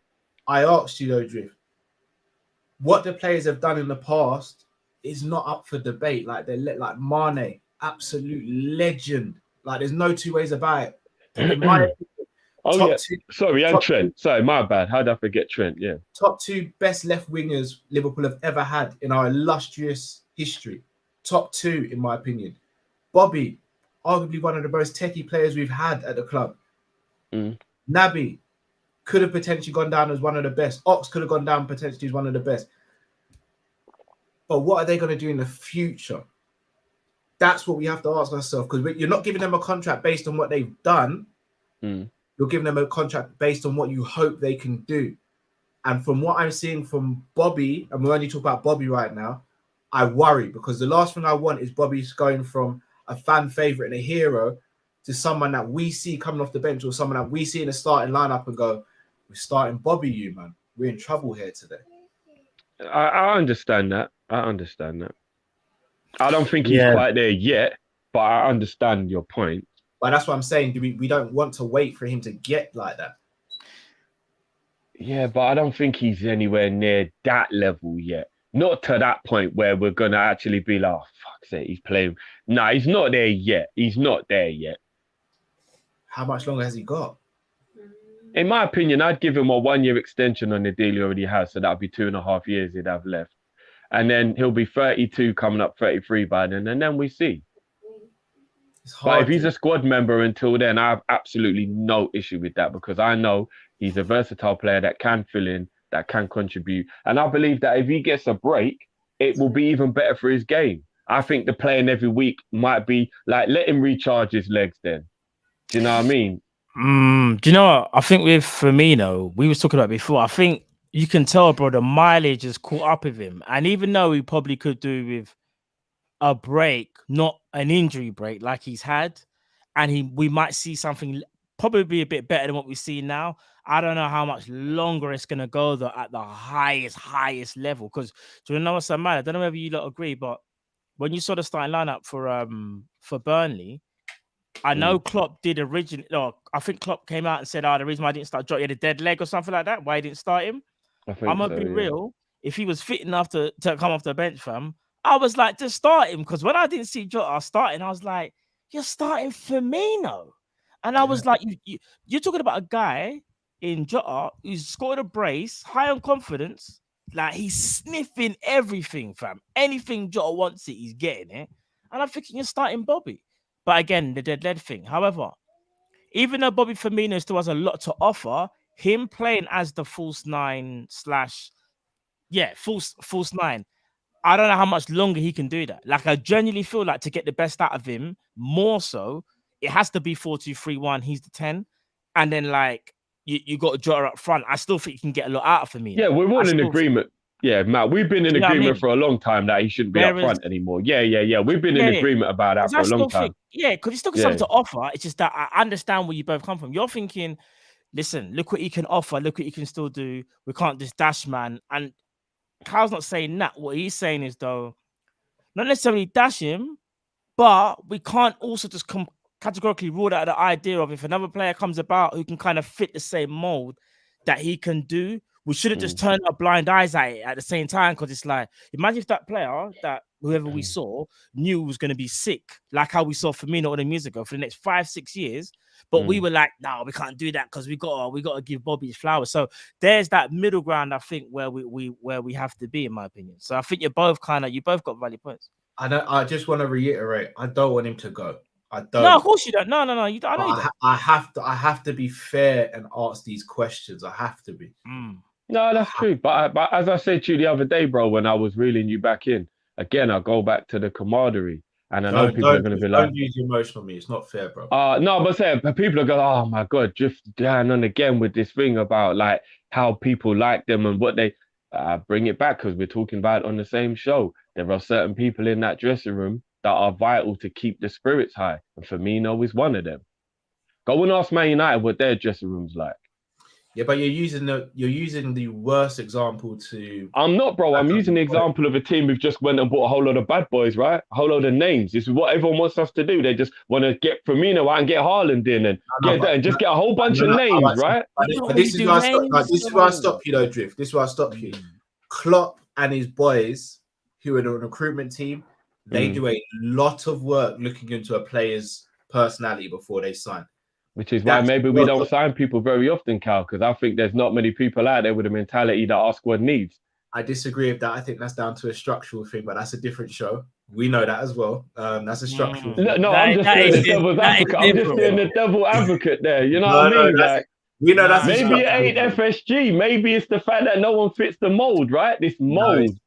No, because there are plenty of nice players out there, but again, you've got to be both. You've got to be a nice player, you've got to be good on the ball and all that.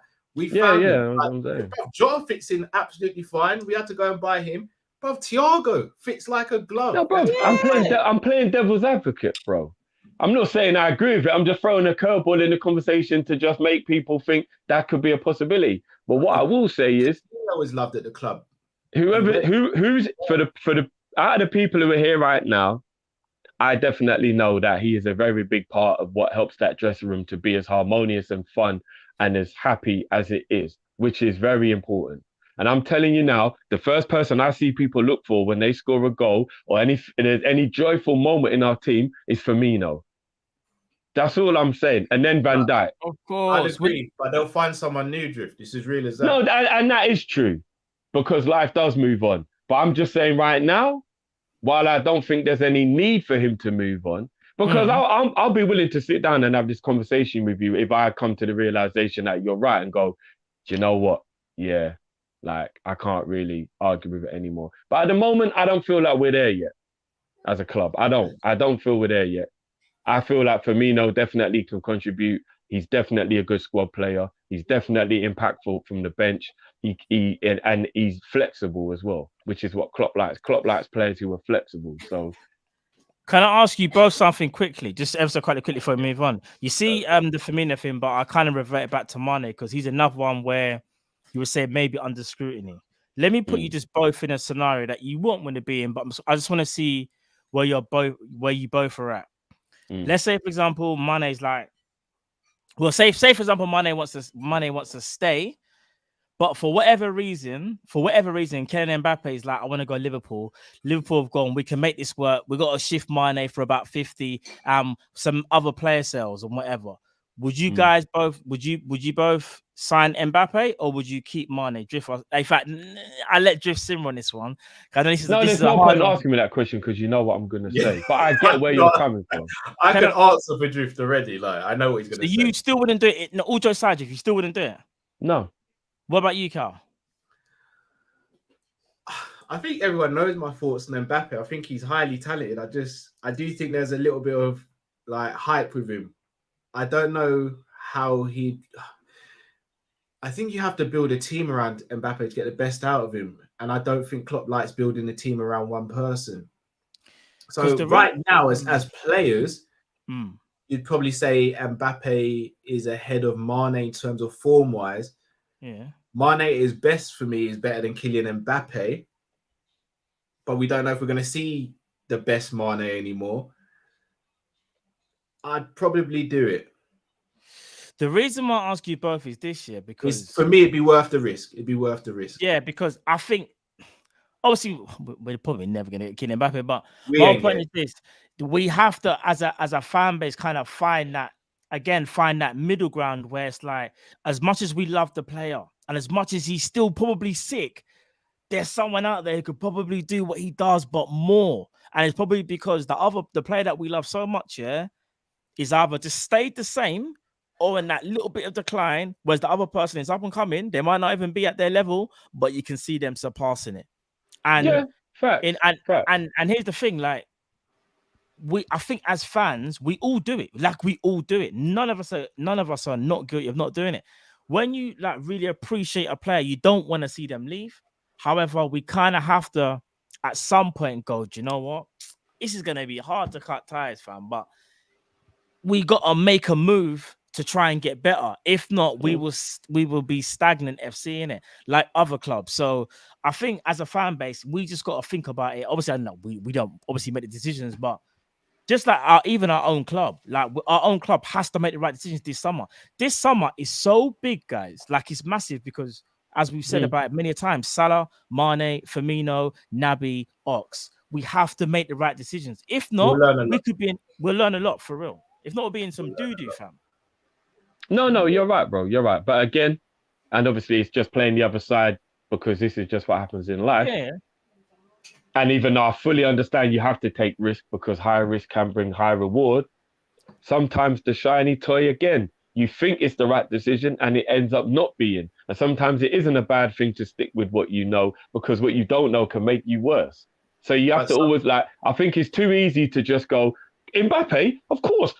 What if Mbappe comes to England and absolutely tanks it? But that's the risk, though, Drift. What if he comes to England and he has to take I know. Diaz was a risk, you know. But we believe in him. But here's the thing: Diaz isn't a risk while Salah and Mane are at the club. Diaz is a risk if you sell Salah, Mane, and you're buying Diaz, and he's got to hit the ground running. That is when Diaz is a risk. So, but I'm saying Mbappe for Mane. So we still have, as things stand, we still have Jota. But I've seen some people, for example, saying that they would sell Salah if it meant they could get Mbappe. So I'm like, okay.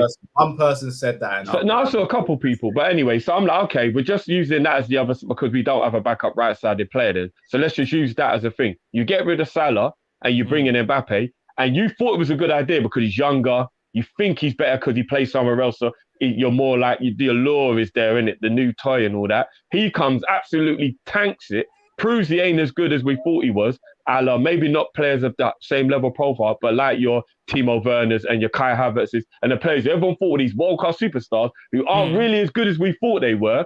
And then all of a sudden you got rid of a player that you didn't really need to, but you wanted the shiny toy. So I'm saying it can go both ways. So don't always just try and only look for the positive, because in football you have to look from both sides. The only reason I even said Mane is because Mane is the one where you say his form. It's only because of his form along like Firmino, them two. No, I know why you you use Mane. Yeah, I know why you. because they're in a worse position. Salah, I fully understand that. Salah's like you never sell him, but with Mane, I think it's different because his form.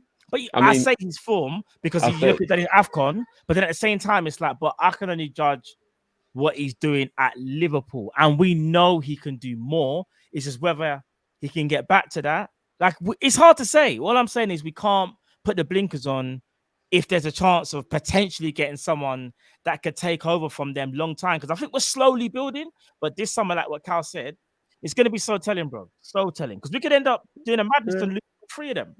I don't even know. Yeah, bro, it's gonna be big. I want to fast forward, so to speak. Yeah. For the I'm next just game. like I said, and everybody's entitled to their opinion. We're just having conversation, right? We're just having conversation. In my opinion, there's a lot of people that are really quick to turn their back on certain players after a dip in form, and I just feel like it's just going too far. But yeah. Fair dues. Let's move on to the next topic.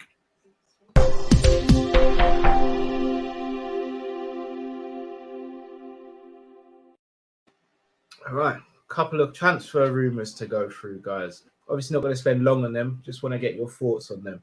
Need to have some fun after all that stress, man. Tolisso, guys.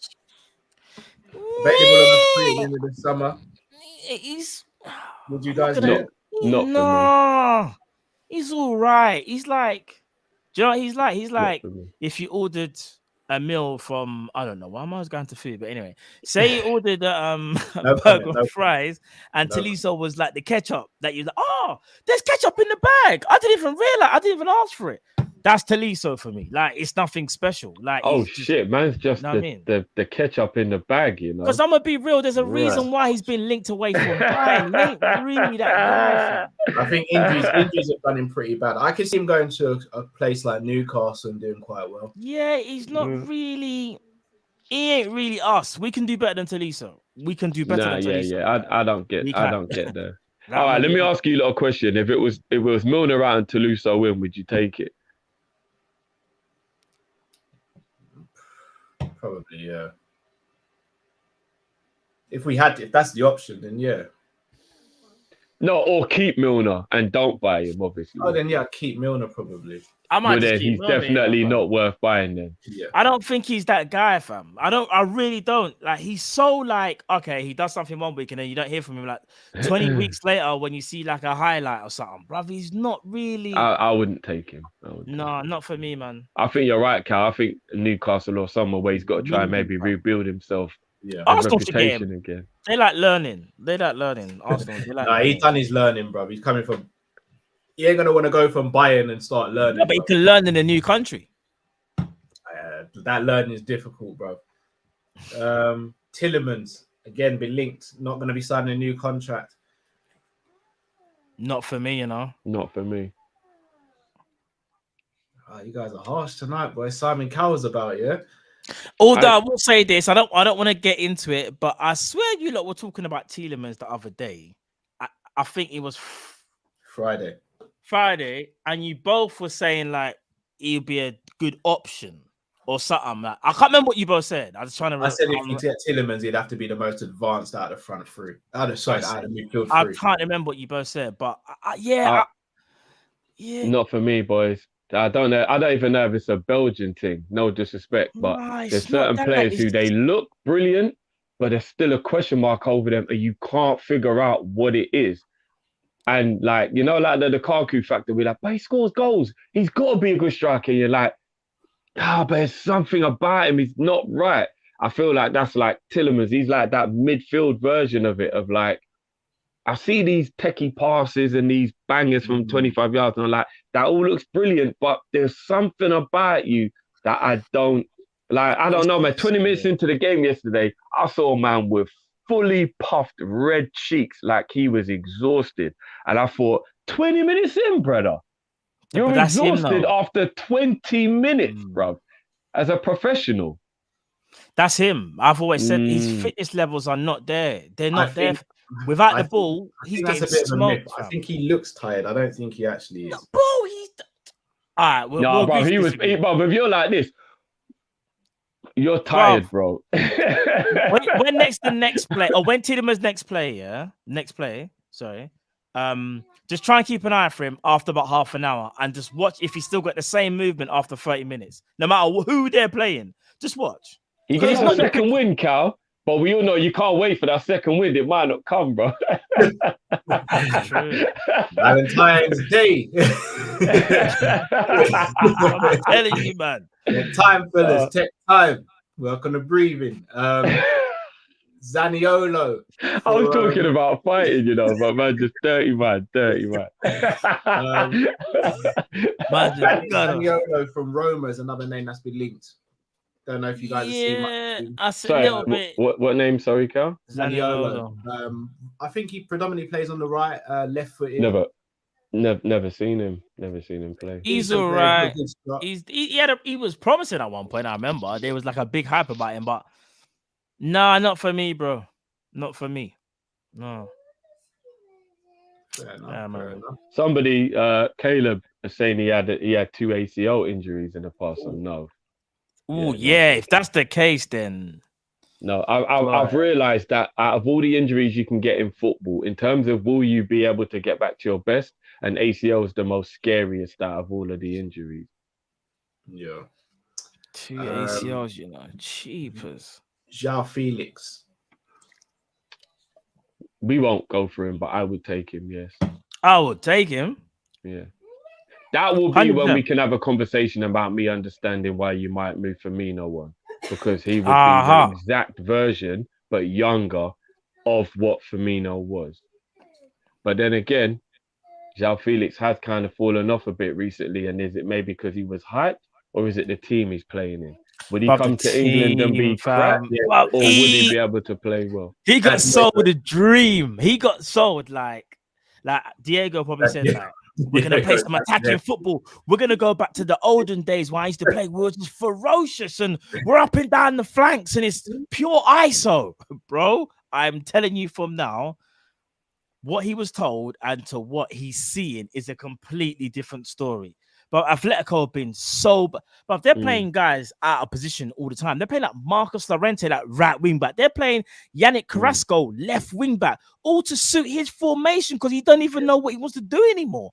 Man's bored. But I ask you this, guys, and again, with a pinch of salt, because we know what our national side is like. Felix don't even really get rated in the international scene either. Oh, bro, no, we know what the situation is there, brother. Bro, no, I hear that. I hear that. Play every game, bro. No, I hear that. But could it also be because he isn't actually as good as maybe we thought he was? Going into the Euros, Andre Silva was arguably one of the most touted centre forwards. Didn't touch the pitch, did he? No, I get that. Facts. Yeah. Jota got told off for not passing the ball. Yeah, I know. Passing the ball. But could you not argue you could play both of them? They don't really play the same position. With CR and Felix? Yeah, they don't play the same position. So you could effectively play both of them. I don't know. And then remember, even if you're going with 3 in midfield for Portugal, Bernardo's better than João Felix. I don't like him, so I don't want to. I honestly, he's like the only player in the world that I just don't want to talk about. I dislike the guy more than you can believe, but as a baller, you have to respect him, bro.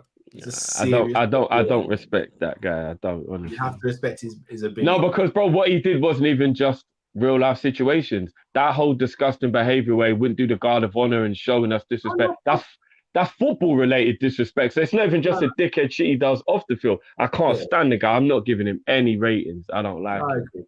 I agree.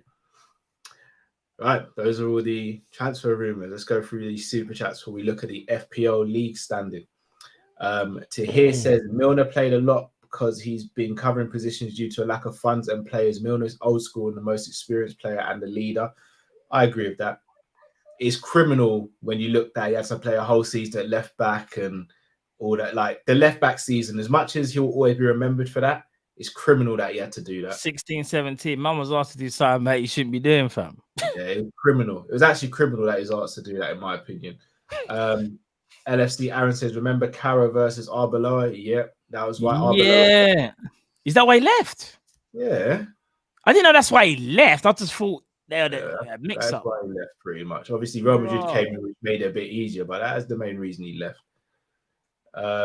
Pep the Fraud says Jota XG shows Salah insane goal scoring as a winger. Yeah, Salah's an anomaly, man. He's best in the world. Different.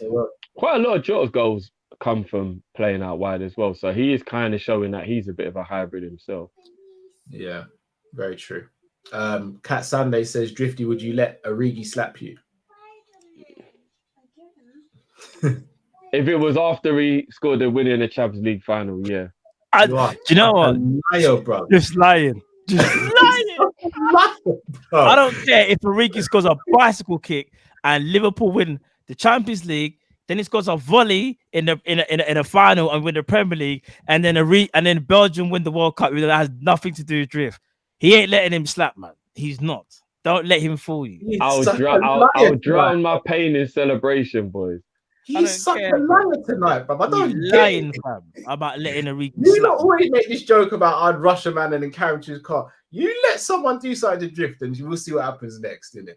Like, trust. I'll drown my pain in celebration, guys. No, you wouldn't. I'm probably the most likely out of us three if someone was to slap one of us to have a conversation before doing something. You two I don't know about that, Carl. Matt, no. I've seen you, Matt. I've seen you. And I've seen you. And what did I do first? Hold on. Wait. What did I do first? All I'm gonna say is near Selhurst Park, because Okay. All right then. I wish I'd have seen that one.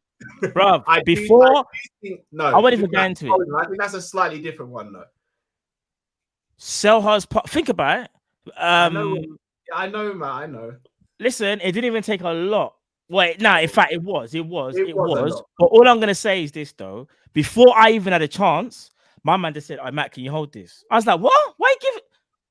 That's all he said, Matt, can you hold this? I think a lot of that was probably because it was down to racism as well, though, because Cal gets very, very irate at racism. So I think that probably made him a lot more angry than another situation would have. No, this wasn't racism. This is racism. Oh my god, so there was two scenarios there. Bloody hell, you lot got into it. I'm not talking about racism. I'm just talking about an incident where someone thought they were just being a bit brazen, innit? And before I even sniffed to be like, Kyle was just like, hold this. No, I was like, all right, cool. I was just defending myself. I definitely know I'm the one out of all three of us to be more of the moderator, though, than anyone. I've definitely got the slower temper out of all three of us. I don't care what anyone says. No, I don't care what anyone says. I don't care what anyone lying about moderating. Anyway, no, 100%.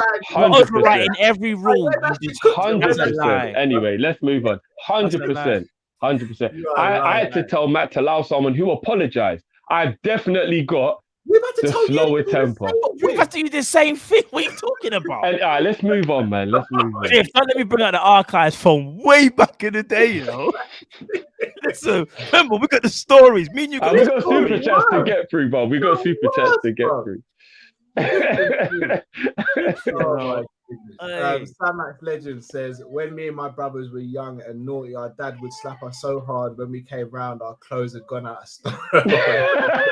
Bro, listen, it's mad. There weren't no beating like an old school beating, that's for damn sure. Old school ones there. You know when our parents used to be able to actually tell people they beat us, but you say you beat your kids now, you're in trouble, boy. Bro, them days where aunties and uncles would join in, bro. Yeah, bro. I always remember thinking it was really unfair. They're the WhatsApp group.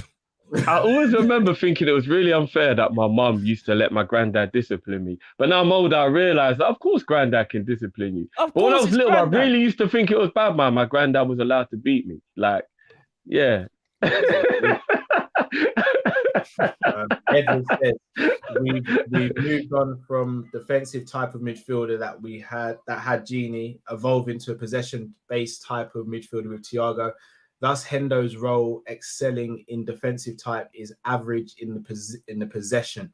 Whether he's a start depends on who we buy. It's a very good way of putting it. And I'd also like to add to that who we're playing, because I think people always forget to take into consideration the opposition. I think people do forget that sometimes if you're playing a midfield and the midfield is a certain way, you play a player in your midfield that you think can help to perfectly balance out what they can do. And maybe Henderson can be a guy who can play on that certain occasion as well. Yeah. Got a shout out to Tway's birthday today. Said it's my birthday today. You know what's going on? Happy birthday, man! Big up. Indeed. Happy birthday. Enjoy it. Let's drop the beat for you, Tway.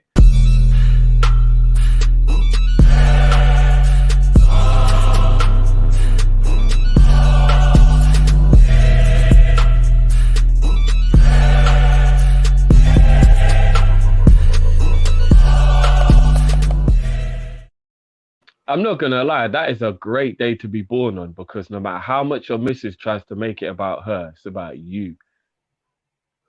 Great day to be born. No comment. Thiago 6, Naby, Elliott midfield would be prime Barca. I don't see that midfield working with Thiago in the 6 personally. Yeah, again, that would be hard in terms of, like, we might keep possession, but what if we lose the ball? That's not a midfield that's winning the ball back as well as it could be, you know what I mean? Yeah, agreed. I like the names together, though. It's fire technically, but yeah. Rods, big up, Rods. Hope you're feeling better, bro. Easy cow sporting a ponytail. Big up, my brother. Big up to yourself, Rods. Hope you are better, man. Yeah, I'll be feeling better, bro. I'll be feeling better, man. Yeah, man. Pep the Fraud says Hendo wouldn't be a squad player for City. I think he would. I think he actually would, you know. I think we're sleeping on that a bit. And not only that, there's certain players that Pep might not even like. Just because he don't like them, don't mean to say that they're not good enough. And I don't know. I think that's a bit of a disingenuous to Henderson. And like, I'm going to spin that around. Let's say, for example, he wasn't a squad rotation for City. The other 18 teams in the league, he would be.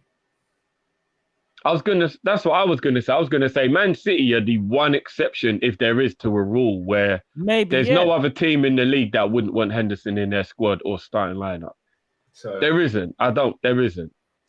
So Ola Gents from Dean. Sorry, Ola Gents. I don't think Klopp knows he's the best combination midfield yet, especially when the squad is fit. Hence, he keeps picking wrong players, in my opinion. That may be a point as well. Could be trial and error. That's a valid point. Trial and error. Yeah. I don't think he keeps picking the wrong ones, but I get the point. He's made wrong decisions, but yeah, he's made some wrong decisions. I don't think he always makes the wrong decision, though. Yeah, but he's trying to find out in it. Streets Approved Tem says Hendo adds urgency. The midfield move the ball quicker, and his technique is underrated. Hendo just needs to be taken out the firing line for a bit. I agree to that as well. I agree with that. You look, yeah. People who say he's not technical, I get he's not techie, but you know, you go and look at things like his pass for Salah's hat-trick goal against Man City, and if that isn't being technical, then we'll have to have a conversation about being technical. You know? Agreed. Ronaldinho Goat says you can't judge Bobby v Burnley. Give him Jota chances. I mean, with all due respect, Ronaldinho, we've seen Bobby get the same or similar chances to Jota, and Jota buries his and 9 times out of 10, Bobby doesn't, unfortunately. Like that. He only had one chance in that game, didn't he? Didn't Jota only have one? No, but I'm saying in general. Like, I don't even think it's a competition who's a better finisher out of the two. Yeah. Jota's a better finisher. Yeah, can't there. But then again, what's funny though is, as much as obviously we know Jota's the guy, you know, like that time when Jota did that lovely Cruyff turn nutmeg and then just hit it straight at the goalkeeper. If that was Firmino, everybody would have said, it's because he's finished. Yeah. Jota literally did that, though. And then, you know what I mean? So it is very easy to point at something and go, look at that. And then rare. Because Bobby is definitely capable of doing that exact same scenario. He's techie with it. He could have done the Cruyff turn, nutmeg, went through. And then if he'd have just shot straight, would have gone, he's finished. Yeah. So I think it's quite easy to nitpick, isn't it? Pete Hour says keep Bobby as a squad player. You've seen Mane to Spain. I'm ignoring any of that shit. I've seen that. Yeah, not seen that. Peter says usually it's passing. Yesterday it was both regarding passing and tackling against Firmino. Dean says Bobby has always been lackadaisical with his game. Too much show off. Sometimes need to play basic footy. Also, our decision making has been bad lately. I don't agree. He's always been lackadaisical, Dean. I think recently he's shown signs of it. I don't think he has been for the majority of his Liverpool career. Personally, don't know where you guys sit on that. I'll say there are times when he's been a bit show-offy, and I'm thinking, no, there weren't a need for that there, bro. I agree with that. I wouldn't say it was regularly. I'll just say I remember there's been times. But you know what? The flair players will always tell you they have to take the risk to get the reward. Some of the goals we've scored with the techie stuff that Bobby's done, if he hadn't taken that risk, we wouldn't have got the goal, innit? Like, do you remember that time when he backheel flicked it through to Salah? I think it was Crystal Palace, or I can't remember who we were playing. Southampton. That's one of the most outrageous passes I've ever seen in my entire existence. Yeah. And I do mean one of the most outrageous passes I've ever seen. A backward chip through lob through ball pass. I don't even know what the fuck you call it. If it hadn't come off, people would have said, why don't you control it and pass it properly? Like, it happens, innit? No, I agree. It happens. So.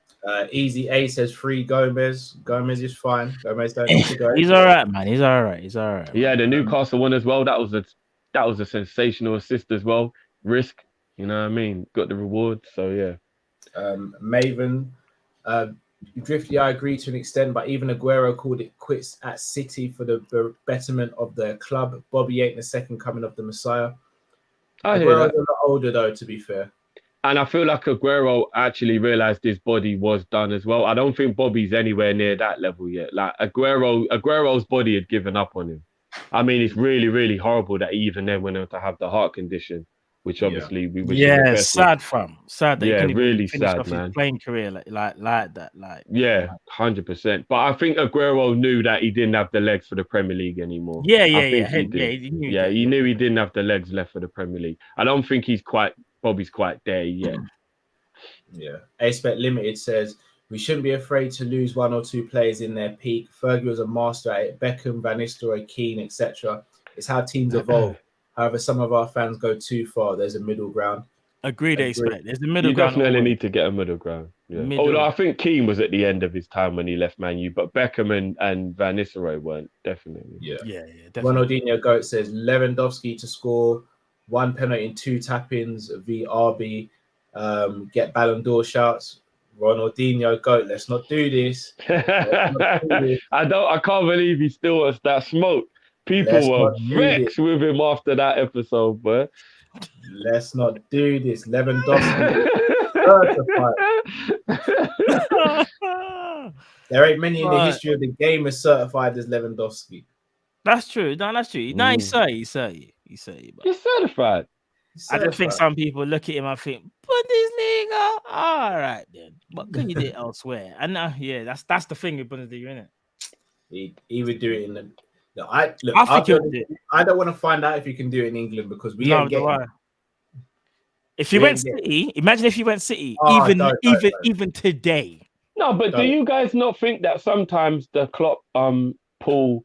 I know he's never really bought a player he's used to had before, but there's always a first time for everything. Do you not think that the Klopp pool would not be a big factor in Lewandowski maybe wanting to come to Liverpool?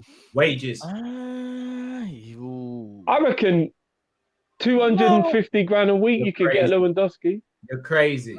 You're crazy. You don't think we could get him for 250? No. What's he on at Bayern? Nah, he might have a point, Cal. Because think about wages in his career. That's still stupid. That's still very high wages. How was Lewandowski? 34 this year, I think. Because Benzema's a year older, right? Benzema's 30. Oh, no, he's 33 this year, Lewandowski. But Benzema's 34, isn't it? Yeah, because Benzema just turned 34, which means he's about to turn 34. Lewandowski's on 350k a week. No, that's euros. No, it's not. Are you sure? I'm positive. You're looking at transfer market. You haven't translated it from German to the UK. Bruv, he's on 350k a week. All right, then we move still. Don't worry about it. Well, no, but you know what? Here's the thing, yeah? Here's the thing. As good as Lewandowski is, and you lot obviously know how highly I rate him. By the way. As well as I just saw someone say and bonuses. So Salah's contract then. I'll be honest with you though, yeah. For a 33-year-old who would be signing a 3-year deal, it would be very unrealistic for anybody to pay him basically 400 grand a week. I wouldn't.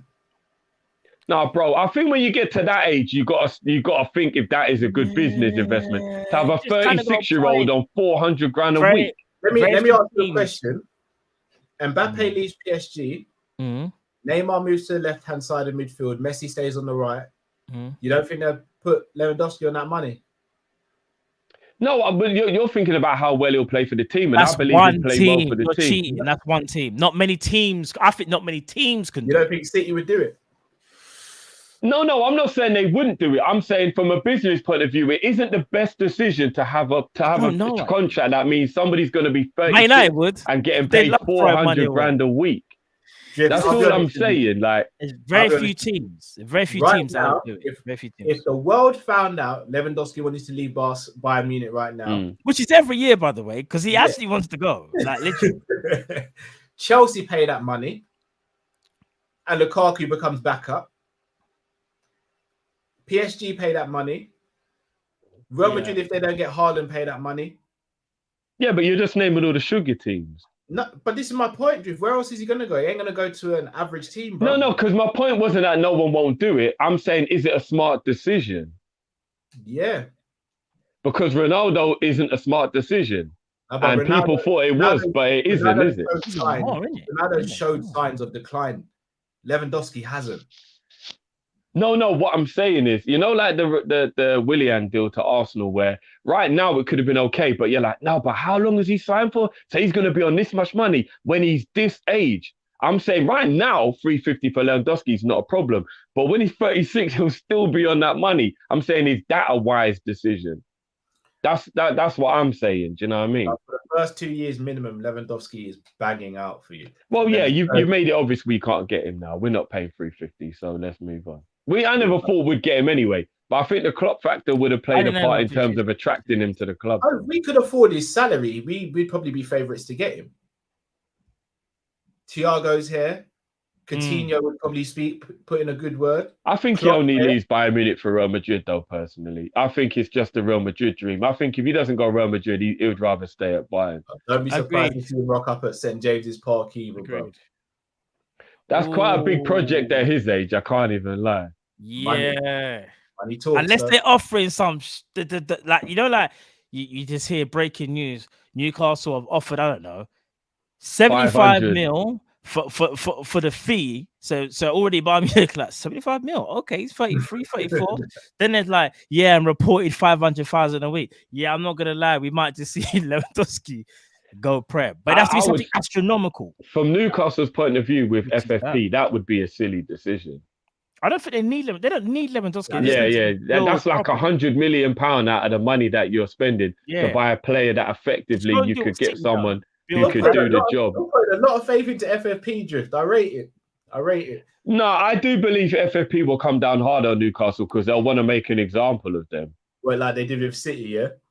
Yeah, but City have been around for a while because Newcastle were the new boys. Everyone seems to be wanting to make them the example. Bro, money makes things go away.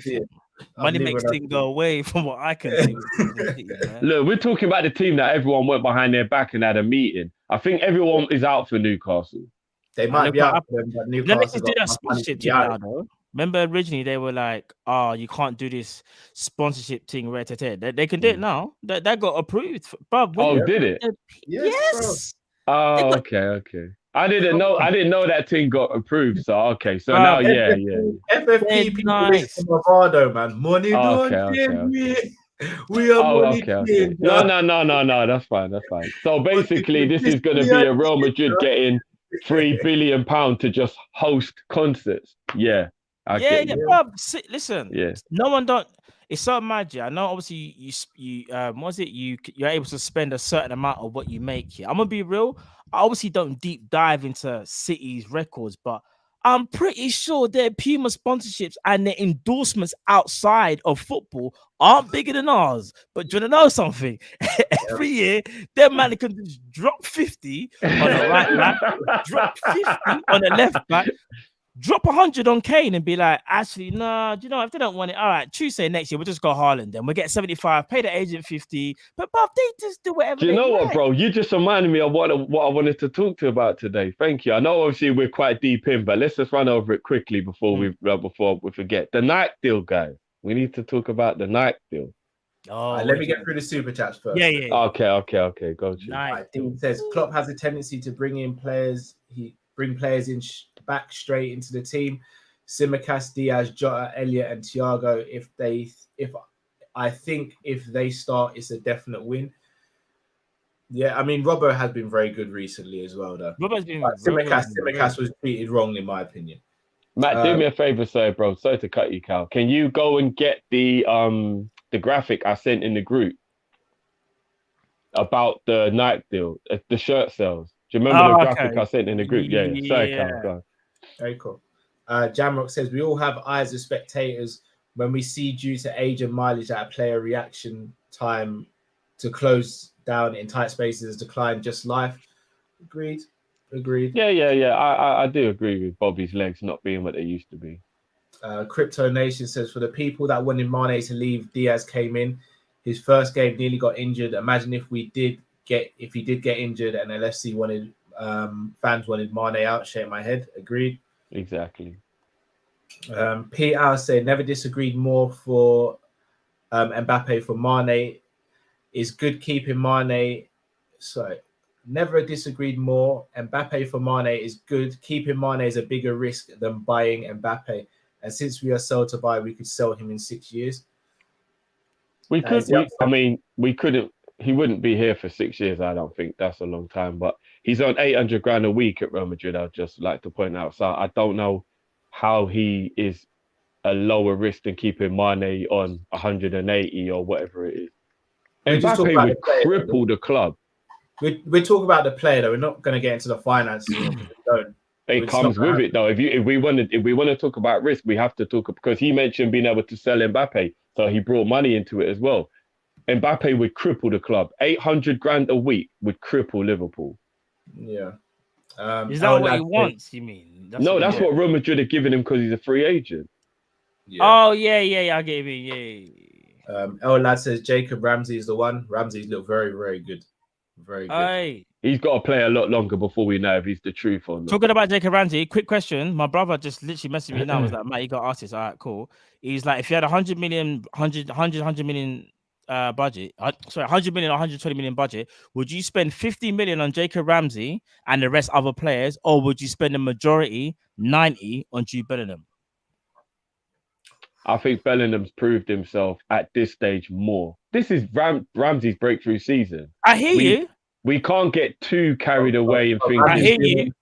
Ramsey's doing it in the Prem. No, he looks like a brilliant baller. He does. What you're basically saying is Jude Bellingham is that guy, and you're not really bothered too much about other signings. Because remember, that's what I'm saying. He eats basically nearly the whole budget. Ramsey, yes, he's an unknown quantity, but looks very good. Plus, you can add to that. That's why I wanted to ask you. Just quickly see. No, I'm going Bellingham. He did it in the Championship, and he's done it in the Bundesliga, and he's more experienced with Champions League football. There's no way Ramsey can be compared to Bellingham yet. No, it's not compared. It's about all right. Fair enough. I hear you. It is a comparison if it's who you're gonna buy, though, isn't it? If it's who you're gonna buy, then we're making a comparison. The reason why my brother in the answer is because it's the whole we are sold to buy. So that money we've just made is so hard to come by. So it's one of them things where it's like you either blow it on one man, or you take a bit of a gamble on a guy that looks like he's about to be serious, and you can add to that though. Remember, if you buy Bellingham, you ain't getting nothing else. Bellingham, for me, has to go and do what Declan Rice did, where he proved it wasn't just one season, and now people more realize he's the real deal. I don't think after half of a season, Ramsey can start having £50 million put on his head and all that stuff. Although he does look like a really good player, though. I think Ramsey's very serious. What about you, Cal? I rate Ramsey. I don't know, man. I've got to sit on the fence with that one. Fair enough. Even Bellingham, after being very impressive, albeit in the Championship, was it 18 mil he went Dortmund for, or something like that? Something like that, yeah. 20 something. And you could arguably say he looked way more promising at that stage than Ramsey does at the moment. But the Championship ain't the Prem, no, bro. Norwich, but I mean, just like as a player, though. I think Bellingham looked better at that point than Ramsey does now. That's why everybody wanted Bellingham. The whole league was chasing Bellingham. See, Lakers just said Ramsey and Tushemi. So I'm saying like you can add, whereas Bellingham is just Bellingham. That's why I wanted to put that question because it's kind of like it's a deeper question than when you think about it. Because if I said Tushemi and Ramsey, you're thinking, right, one's established or one's about to be established, the other one's sick. But then you got Bellingham who is sick. I think we should do a members or something like that, like options that we should think. Tay Shaw says Ruben Neves. Ruben's a good player. Ruben's a very good player. Zabiri says, here's some fun, Drifty. If FSG buy the fans some nice gifts this summer and the fans become happy, does that mean Liverpool fans are gold diggers? We move. I'm like, yes, we are. We don't care. You know what? I'm not even gonna lie. I think we have to all like just have no shame in our game and just say, as football fans, we are gold diggers because shiny toys are what make us happy, innit? Like we have to just be real. Like it is what it is, man. El Lad says, and Cuckoo's the one to replace Bobby for me. I'm saying Cuckoo. I'm saying Cuckoo, yeah. What is it? 31 games, 19 goals. How many assists is it? I can't remember. Just off the top of my head, you know, we're just spitballing out here. We're just spitballing. You know? Decent player. Sorry, 13 assists, 31 goals, 19 goals, 13 assists. We move still. Elliot says, looks like Canate is fully replaced Gomez, lads. It does, isn't it? Just rotation. Guys, I don't understand. Gomez just come back from a terrible injury. He's not going to play all those minutes. It's true. No, but that's the I'm point. kind of worried at the same time. The only way that Gomez is going to get his form back is if he plays, and Klopp just don't seem to want to play him. You don't. But Canate hasn't played loads of minutes recently either. He's played way more than Gomez, fam. Yeah, maybe not recently, but he's played a lot more football than Gomez, bro. Gomez was injured and had COVID. I hear you. Gomez actually came back to training before Van Dijk, Cal. You know that, right? In pre-season, Gomez was in training before Van Dijk was. But doesn't mean his injury was recovered better than Van Dijk's was. No, but that means that he was more ready to be given the opportunity to play his way back into fitness. I disagree, Drift. I remember if you're running before somebody else, your injury has clearly healed quicker. Because you wouldn't be running if it wasn't, bro. But what if he's not settled properly since the injury? It might have been started before, but it might not have gone or progressed as quick either. Plus, remember, I get that. He was starting. You can only play your way into form. And he was playing Champions League and League Cup at the beginning of the season. Then he got injured. Then he got COVID. And Kanate's been playing well. For me, I'm not worried about the Gomez situation yet. I'm not worried. Not yet. No. I'm still a little. I am because I think he's going to go in the summer. So I'm already concerned about. There's a big possibility. I think he can leave. I think there's a big possibility he can. It's going to be hard to keep hold of him because even though he's had his injuries, Carl. Gerrard definitely. He's had injuries at the wrong moment as well, at the wrong times, which. Ibu's trying to seize the moment, innit? Like every time Matip don't play, we always see Ibu. Gomez's injury was way worse than Van Dijk's, by the way, as well. I know, which is what was even more impressive. He was running before Van Dijk was. That's what I'm saying. The Ice Yeti says FSG sign only one player this summer. Who would each of you want realistically? I'm going for Bellingham as we desperately need a midfielder. I don't understand why so many people think Bellingham is realistic. Yeah, no, I'm not gonna lie. The realistic part. I hope that didn't come across rude or anything. I think that is just the media pushing a narrative. There's no Haaland's going. He's leaving Dortmund this summer. There is no way Dortmund are going to let both of their prized assets leave in one summer. It's not happening. Let's say and if they did, you would have to handsomely reward them. I mean, 120. No, we'll get him cheap for that. Here's where how much did they want for Sancho before the season when man bro 120. They wanted 120. But Sancho's done more. Sancho's done more. Sancho's done more for Bellingham. What Bellingham's done now.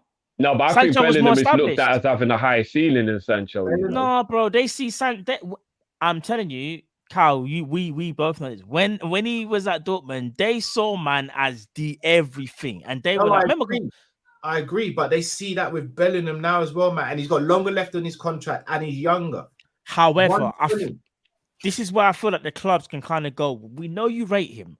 I reckon 90. I do think 90, and we're acting like that's chill, like that's cheap. But we What ain't I- paying 90 mil, bro. No, what I was gonna say though is this. Here's where I think it starts. Liverpool could probably sell a Naby Keita for £30 million. Liverpool could probably sell an Oxlade-Chamberlain for £20 million.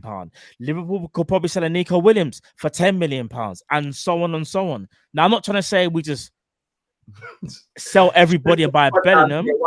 Yeah. I'm not saying that. I am not. What I am saying though is you can get a lot in the kitty by selling certain man, obviously maybe 3 or 4 guys. So Kyle's kind of got a point, yeah, to go and get him. Because remember, again, we've got players. There's more chance of signing Joe Bellingham than Jude Bellingham. But I think you're sleeping on Bellingham. I told him already, take the power back, bro. Just take back the power and just come to us when your contract ran down. That's what everyone seems to be doing. But we can get Bellingham, bro. I wouldn't pay 90 mil for Bellingham. I'll be honest, I rate him highly. I still wouldn't pay 90 mil for him. He's not worth 90 mil. How much would you pay for? You see, it's gonna sound mad, but you see, Thiago, yeah. If he was 90, you would have paid for him, innit? You would. Let's just say Liverpool. Say the fee quote was 90, and you were like, I know it's gonna live. You would say just get him in it because you love the player, innit? For the sake of having him at Liverpool, but if you ask me to be realistic about it at 29 years old, no, I would have said it was a dumb decision to pay 90 million. I hear you, but what if I said to you, Jude Bellingham, okay, we know he's not a Thiago, but his upside is so high that there has to be part of the money is part of the gamble. In today's market, I would say Jude Bellingham is realistically, about 50 to 60 mil. Realistically, I think that's perfect money. Yeah, but you see that extra 30, 40 mil tax. That is that tax where it's like, well, fam, your tax might pay off, it might not. You got to take that gamble, and if you want to take that gamble, you have to pay for it. Well, if that's the case, then Bellingham needs to be signing a 7-year deal, and his wages go up every year. So at the beginning, he's not on the money he'll be on at the end. And remember, we need to understand this. Whenever we buy players, people seem to think that we just like stump the money like just straight away. Like we literally go to the bank, give them the 90 and it's done. It's paid over man's contract. So I think there's ways to work it out. Listen, if Cal's got that twinkle in his eye for Haaland, which I know is even more dead in the water, we've definitely got hope for Bellingham. Oh, there's more hope for Bellingham than Haaland, 100%. And then Cuckoo. No, there is, Cal. There is. No, there is. There's 100%. For Haaland. There's no set price. No, Cal, here's the real reason why there's more chance of Bellingham. Haaland don't want to play for Liverpool. Bellingham does. So straight away, that makes it easier to get Bellingham than Haaland. Haaland didn't even respect Salah when he was talking about the best players. He don't think about Liverpool. All I'm saying is we ain't getting Bellingham this summer. That's not even me being negative. I don't think we are either. I don't think we are either, but we just got a best chance to get Jude over Haaland. Even though both of them we ain't getting either, but like, bruv, Dortmund aren't in a need to sell Bellingham. Yeah, I don't think they will either. But I think Matt has got a point though. It's a much more realistic to think we'd get Bellingham than Haaland. 100%. It's even worse with Bellingham because they don't need to sell him. Haaland, I hear you, but if you offer what they... All right, let me give you an example. You offer them Naby Keita. Maybe he wants to go back to Germany. They might take him. Then maybe you offer some money on top of that. I'm not trying to say, Cal, it's going to happen. I'm just saying I think we got more chance, believe it or not, than the Haaland deal, which has a release clause, Cal. Imagine that. And it burns me to even say that because you're thinking release clause? Well, really and truly, just activate it. It's less than Bellingham.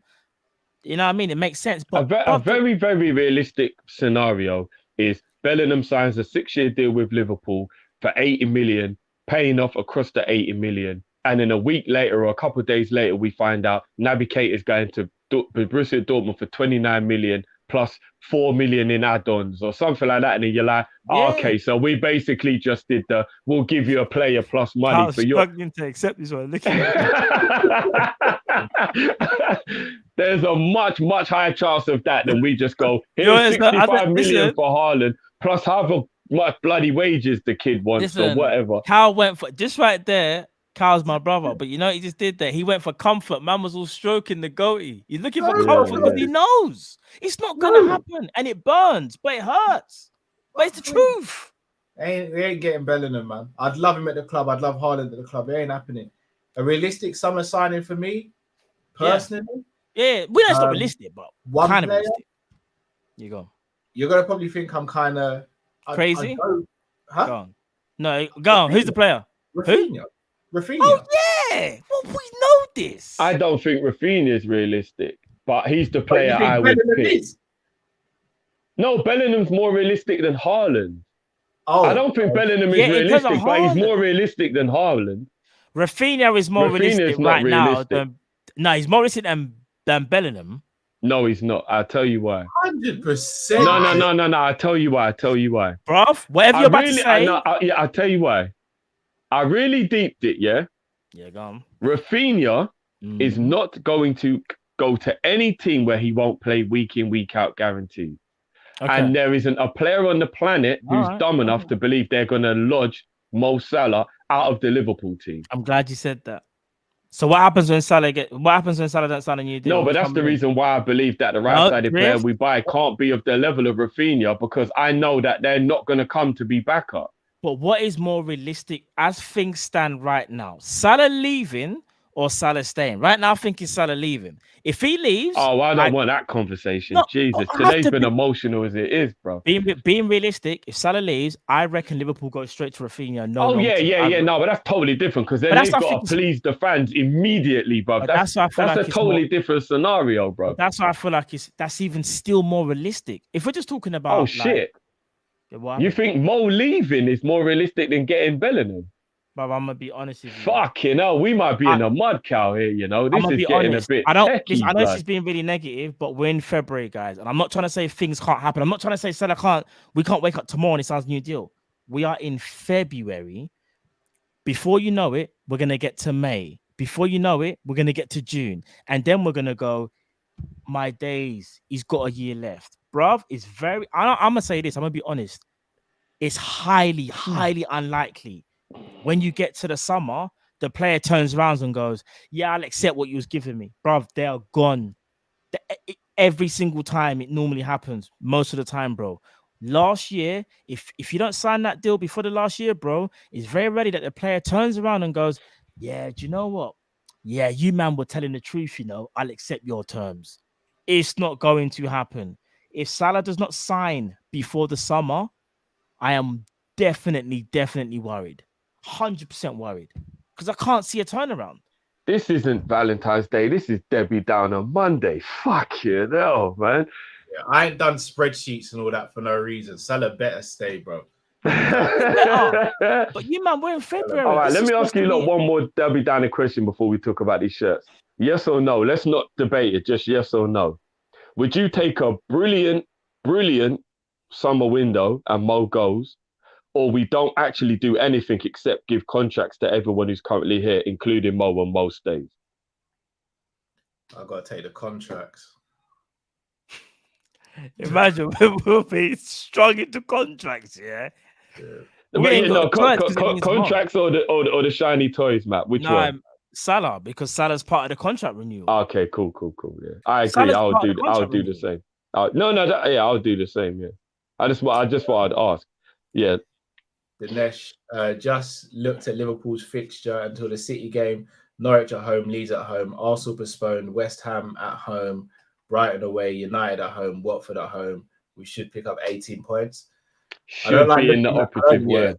I don't like looking too far forward. Yeah, I don't like that. I'm going to say it again.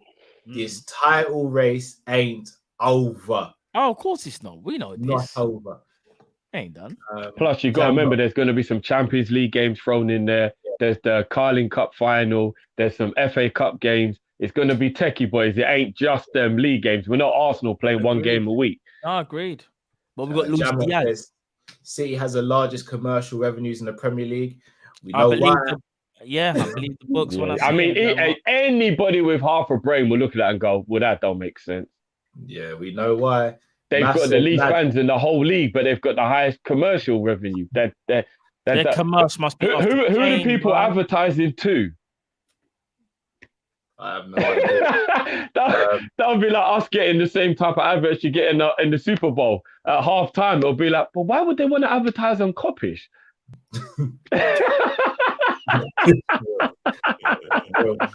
sugar daddy behind us, isn't it?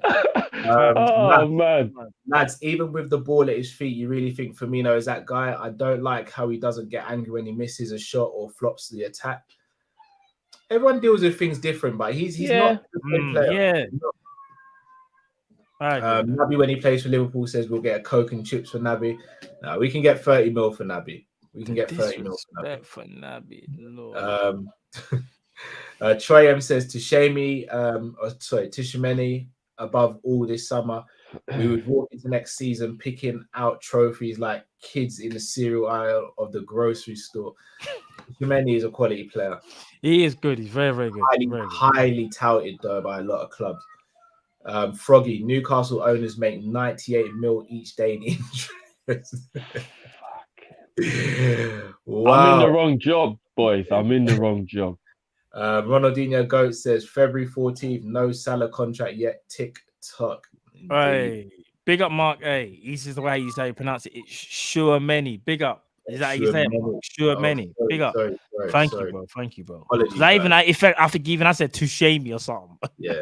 Too many. I think everybody calls him that, to be fair. So, sure many. No, blessings. Thank you, Mark.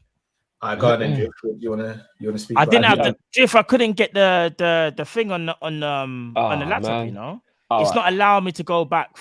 Can you remember? Actually, hold on. It's gonna be real techie for me to try and do it, but let me just try and. Can you remember roughly when you sent it, bro? Roughly. About a week ago. Hold on. Hold on. I might have had a breakthrough. Hold on. I've got it. You got it? Yeah, I've got it. It's because I'm on the computer thing. I just thought it'd be easier if you did it, but all right. Hold on. Let me see. Is this going to be too small? Yeah, that's kind of too small, isn't it? Really. But anyway, as you can see, Liverpool's jersey sales under Nike was 2,450,000. So that's an official figure. We sold the third most shirts last year. Third most, you know. Now, I did a quick calculation on what the 20% of that would be. That's not taking into consideration all of the other merchandise, because remember, it's anything to do with Liverpool, not just the shirt. So even all forms of other merchandise are included. This is just shirt sales. And I did a calculation based on the minimum price for the shirt, which is the stadium shirt. And remember, it's £35 more for the Vapor shirt, but we don't know the figures of all of them. So I just did the basic out on the cheapest shirt. And working out 20% on the cheapest shirt worked out to be £34 million.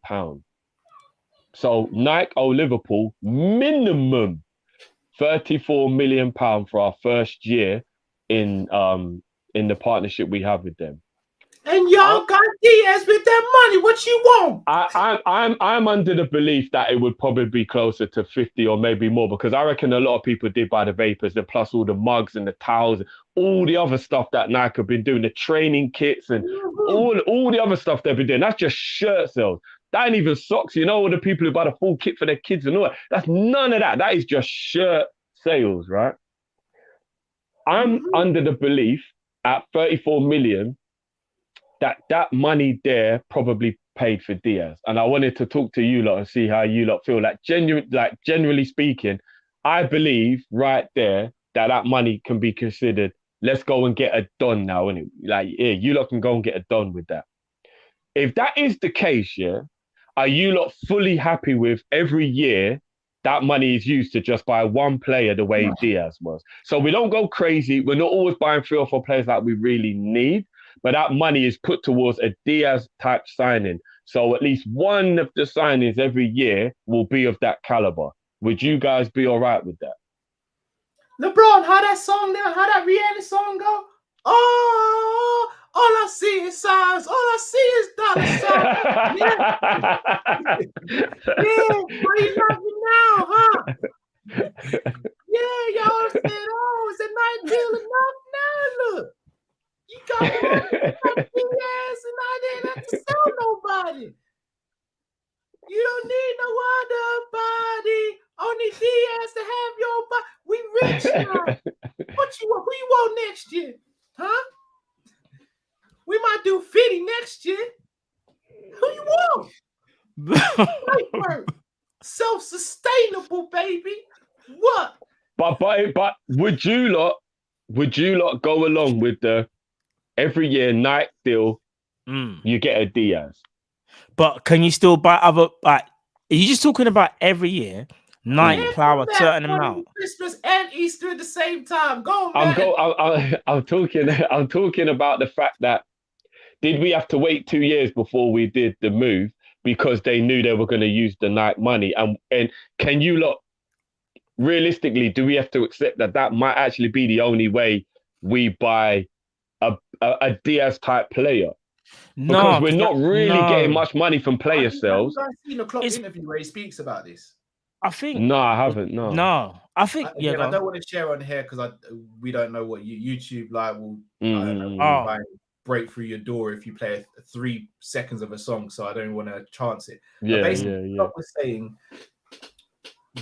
in a nutshell, I don't want to misquote him, but in a nutshell, he's basically saying we can spend what we make effectively. We can purchase what we can bring in, and that's how we do things. So we always you mean about a year ago when he talked about it? No, it's recently. So I did hear something by that. He's talking about when he says that, he's talking not just about, maybe he's not talking about transfers. So like what kind of just saying, so he's talking about anything that we make as Liverpool Football Club, we can determine whether we want to. So theoretically, so profit, Matt. So basically, any profit, you mean then? Well, however you want to see it. So let's say, for example, the shirt sales, as you said, was like 34 mil, but obviously we know Diaz was going to go up to 50. I know we don't put the money down straight away, but let's just say we had to show Porto that we had 50.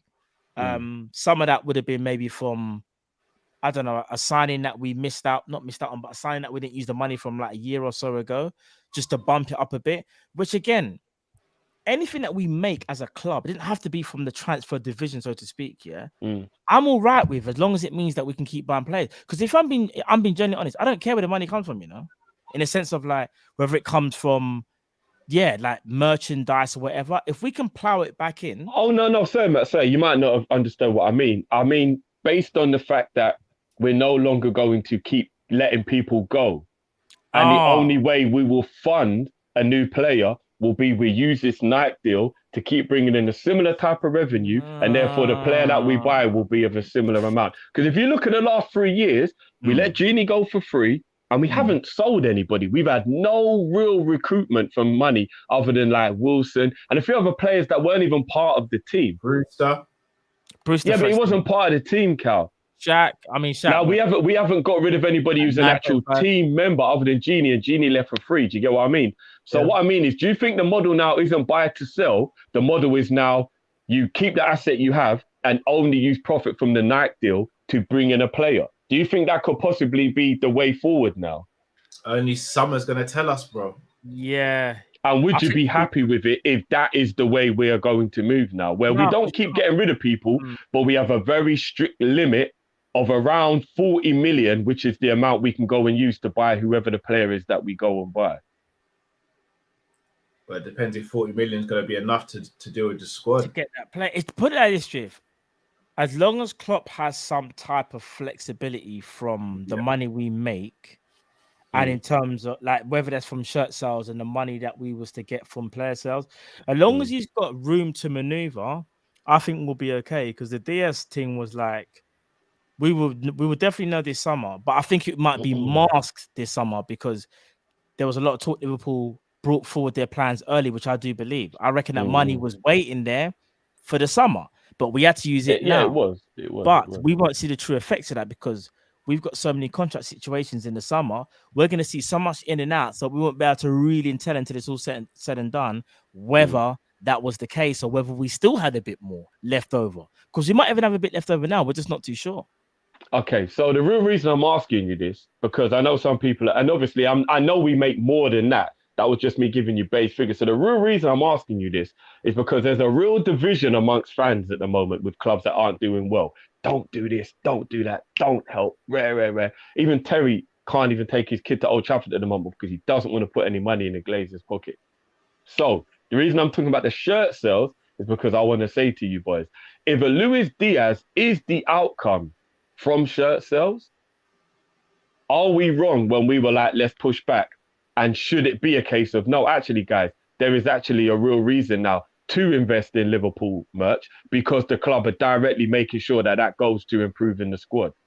So is it a case now where it's like, we actually should buy Liverpool merchandise because it's actually the way that the squad will improve? As things stand, I'm gonna answer this question for you, Drift. Yeah, You've got me, Robbie, and Stevie in the house. Yeah, yeah.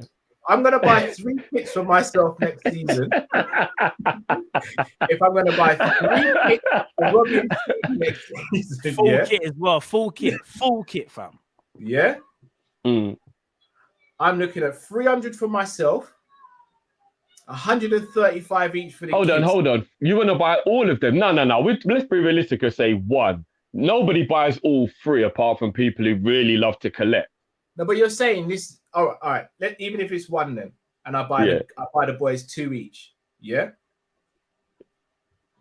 Generous dad, but yeah, go on. We're looking at £280. Drift, I'm gonna be real with you. I love Liverpool, but I also like not being bankrupt or having loan sharks come to my house more. I'm just being completely blunt with it. I cannot afford to purchase bulk of these shirts. So you're kind of doing us a bit of a disservice to us by making them so expensive, because really and truly, let's say the main kit was like £70. There's more chance of me buying all 3 for £70 than me buying 2 for £100. Maybe 105, I think it is, Cal. Yeah, 105. That's what I'm saying. So, but as a fan, Cal, knowing obviously you got to always put yourself first and your family first, obviously. But if we're under the assumption based on maybe it being a reality, that's what I'm saying. Let's just somehow we find out this is reality, that every penny from the Nike deal would definitely go into a player purchase, meaning the Diaz and whatever is always possible every year. Would you not be buying that kit with a lot more positivity, knowing that there's like more of a reason to be doing it? If you get what I'm coming, like, there's you know, kind of like if you buy something that you know money's going to charity when you buy it, so it makes you feel better about buying it because you know it's going to a worthwhile cause. If knowing the money you're paying for the Liverpool merchandise will be the reason why we get to cheer in the window when we're like, I can't believe we just bought Billion, are you mad? Right, because Nike, we made 80 million from Nike or whatever. I'm saying, would it then encourage people to be all right with it? And what if this is possibly the model going forward? Not selling players anymore. It's no longer sell to buy. It's now this. I'll tell you why that shouldn't never be the case. Because if you're going to get us fans shelling out money to get players, you're asking for not you, obviously, you're just bringing out the idea. Yeah, I'm playing devil's advocate here. I'm playing devil's advocate. You're basically us, the owners of the club, then. Yeah, you're basically saying, is that not giving us the power, guys? No. He's just taking our money and spending it. He's taking our money and saying, oh, you love our eye. You see your money. We're going to use that to go and buy the players. Because... crowd support, bro. No, but usually we don't get anything back for our money. This would mean we actually know what we're getting for our money, right? We should, Drift. All right, let me ask you a question. Should we have to do that? Even though what you're saying makes sense, fully makes sense. Should we have to do that? We shouldn't have to do it, no. Did you have to look into your bank account and go, fam, if I don't buy that shirt, there's a possibility you might not get hard and I better go buy the shirt. That is but it would be going under the premise that about 50-60% or maybe higher, just using educated guess of fans, actually do buy the shirt. It ain't like nobody ever bought a shirt, and now they've implemented this new rule, and it's going to force people to do what they're not used to. Buy the shirt. We're talking about more than half the fan base, just off an educated guess, buy the shirt regardless. Do you get what I'm saying? As we've known in recent times, things can change, and it's but like this. Even though you are right, at least half probably do with the fan base. It's still a lot to ask the fans to fork out their own money, even though we know it's going to a good thing, to pay for that. We've got owners that should be able to back that, or they should have a business plan and a business model that should be able to do that. And what we give the club should be a bonus. That's why 100%. But which one would you rather take? we sell our best players to reinvest, or we have to buy the merchandise and the merchandise is used to invest?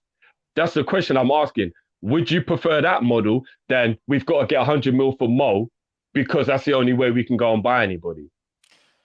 So you want to know something? John, is that you? What? No, I'm asking the top right hand. I'm playing devil's advocate here. It ain't my opinion. I'm thinking, is that where they're going with it based on what I'm witnessing in the last few years? They can't be. To go that We're route, not getting money for players, guys. We're letting players' contracts run down. Their value's running out. We're not really selling players. We're not really doing that. I think this question here that you've asked is, I think this is a question we should revisit summer. You want to know why? Because it's so hard to say. Let's say Mane, I know you don't want to hear this, but let's say Mane was sold. Cal might not want to hear this. Let's say Firmino was sold, but we kept Salah. So that still means the sold to buy thing is still in effect. We might not have got their top dollar when they were in their prime, but we're still going to get some money. Naby Keita might get sold. Like I'm expecting. I don't think that's sell to buy, because you're letting your asset go at very little value with only 1 year in his deal. I don't know if I would call that the sell to buy model, bro.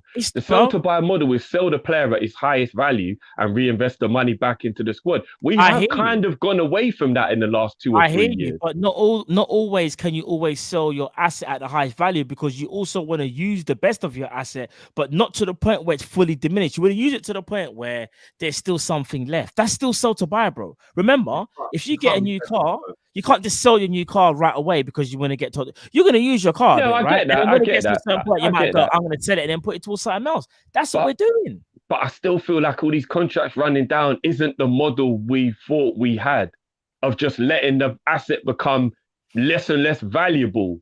Do you get what I mean? Like, and on a consistent basis, not even a one-off. We're doing it with loads of players, bro. Loads of them across the board are all running down their contract. Like, we let Shaq go for how much? Harvey Elliott's the replacement. That's what they keep telling us. No, but we only got like, how was it, 4 million for Shaq or whatever? No, all jokes aside, even that, like, we paid more than we got. We're not like that. Liverpool don't do shit like that. All jokes aside, Harvey Elliott actually is the replacement for Shaq, though. I can't even front. Yeah, he is. The only one we'd make sure we got our money back. We'd at least get back the 30 mil that we paid. Like, we didn't even make back the money. Origi's going to go for free. Mane's nearly ran out his contract. Salah's nearly ran out. Bobby's nearly ran out. Genie left for free.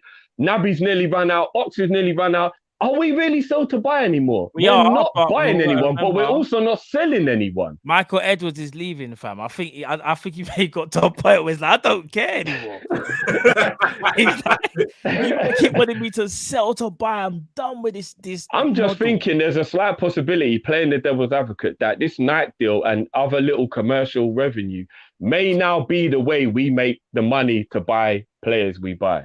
I think that could now be the strategy.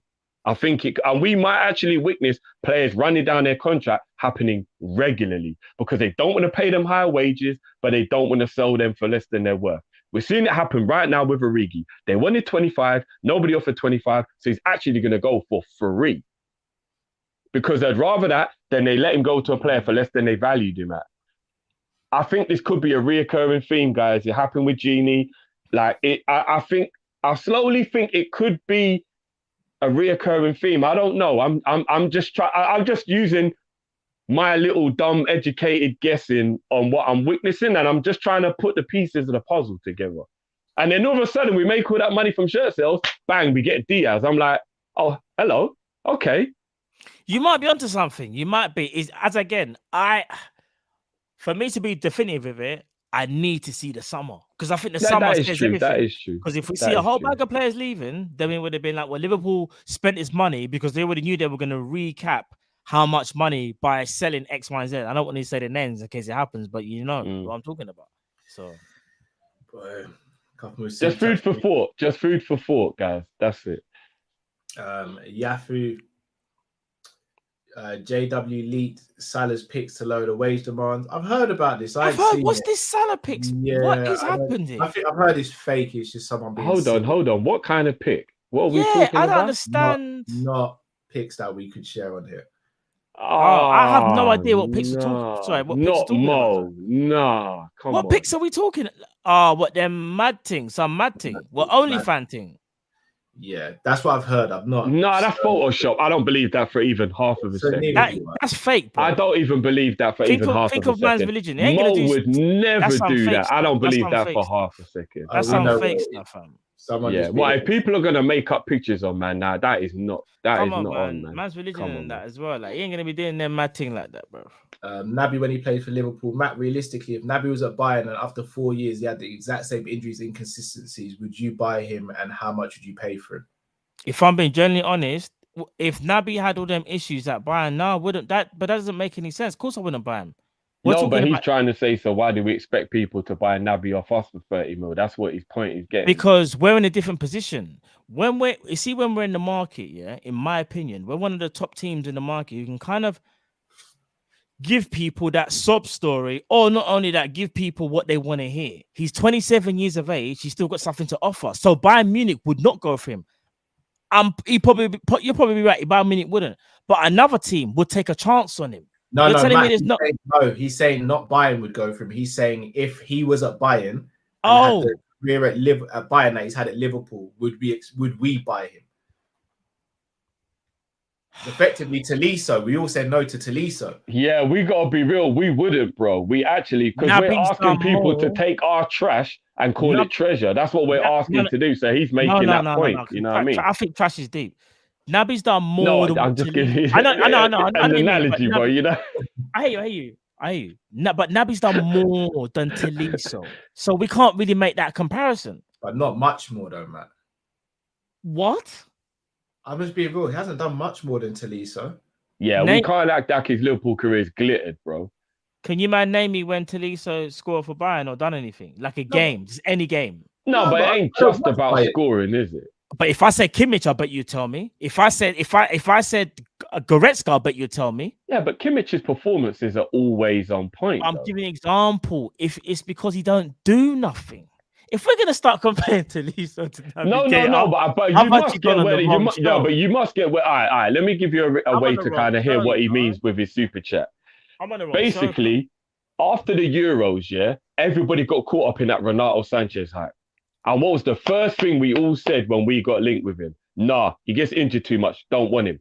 Nobody was ever doubting the quality of the player. Renato Sanchez is a baller, but everybody went, have you seen his injury record? Are you just trying to say we can't sell him for that? Were you trying to say we No, can't sell I him? think he might have a point that we might, as Liverpool fans, be over like thinking of what the prices somebody will pay for this guy. Because if Listen. you're going to take a risk on a player who's injured all the time, 30, 35 mil, but you might not be willing to go anywhere near that high, bro.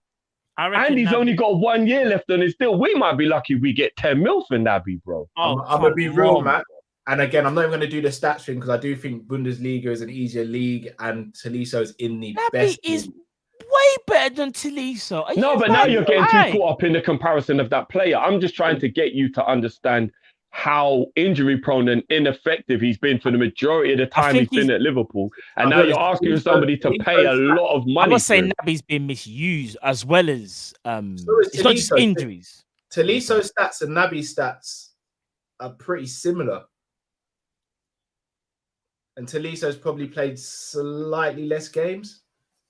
They're similar.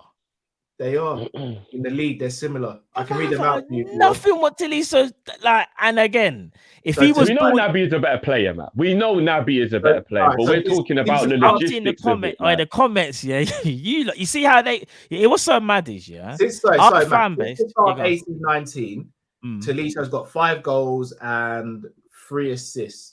mm. Naby Keita since the start of 18-19. This is just the league. In the league, since the start of 18-19, Naby's got 6 goals and 5 assists. But he's played more games. But that's like comparing Thiago to Tolisso. Tolisso's probably got more goals than Thiago. We can't just do goals but- and assists. No, Though. but It's what they Tolisso do in the no, but game. Tolisso and Naby are both box to box.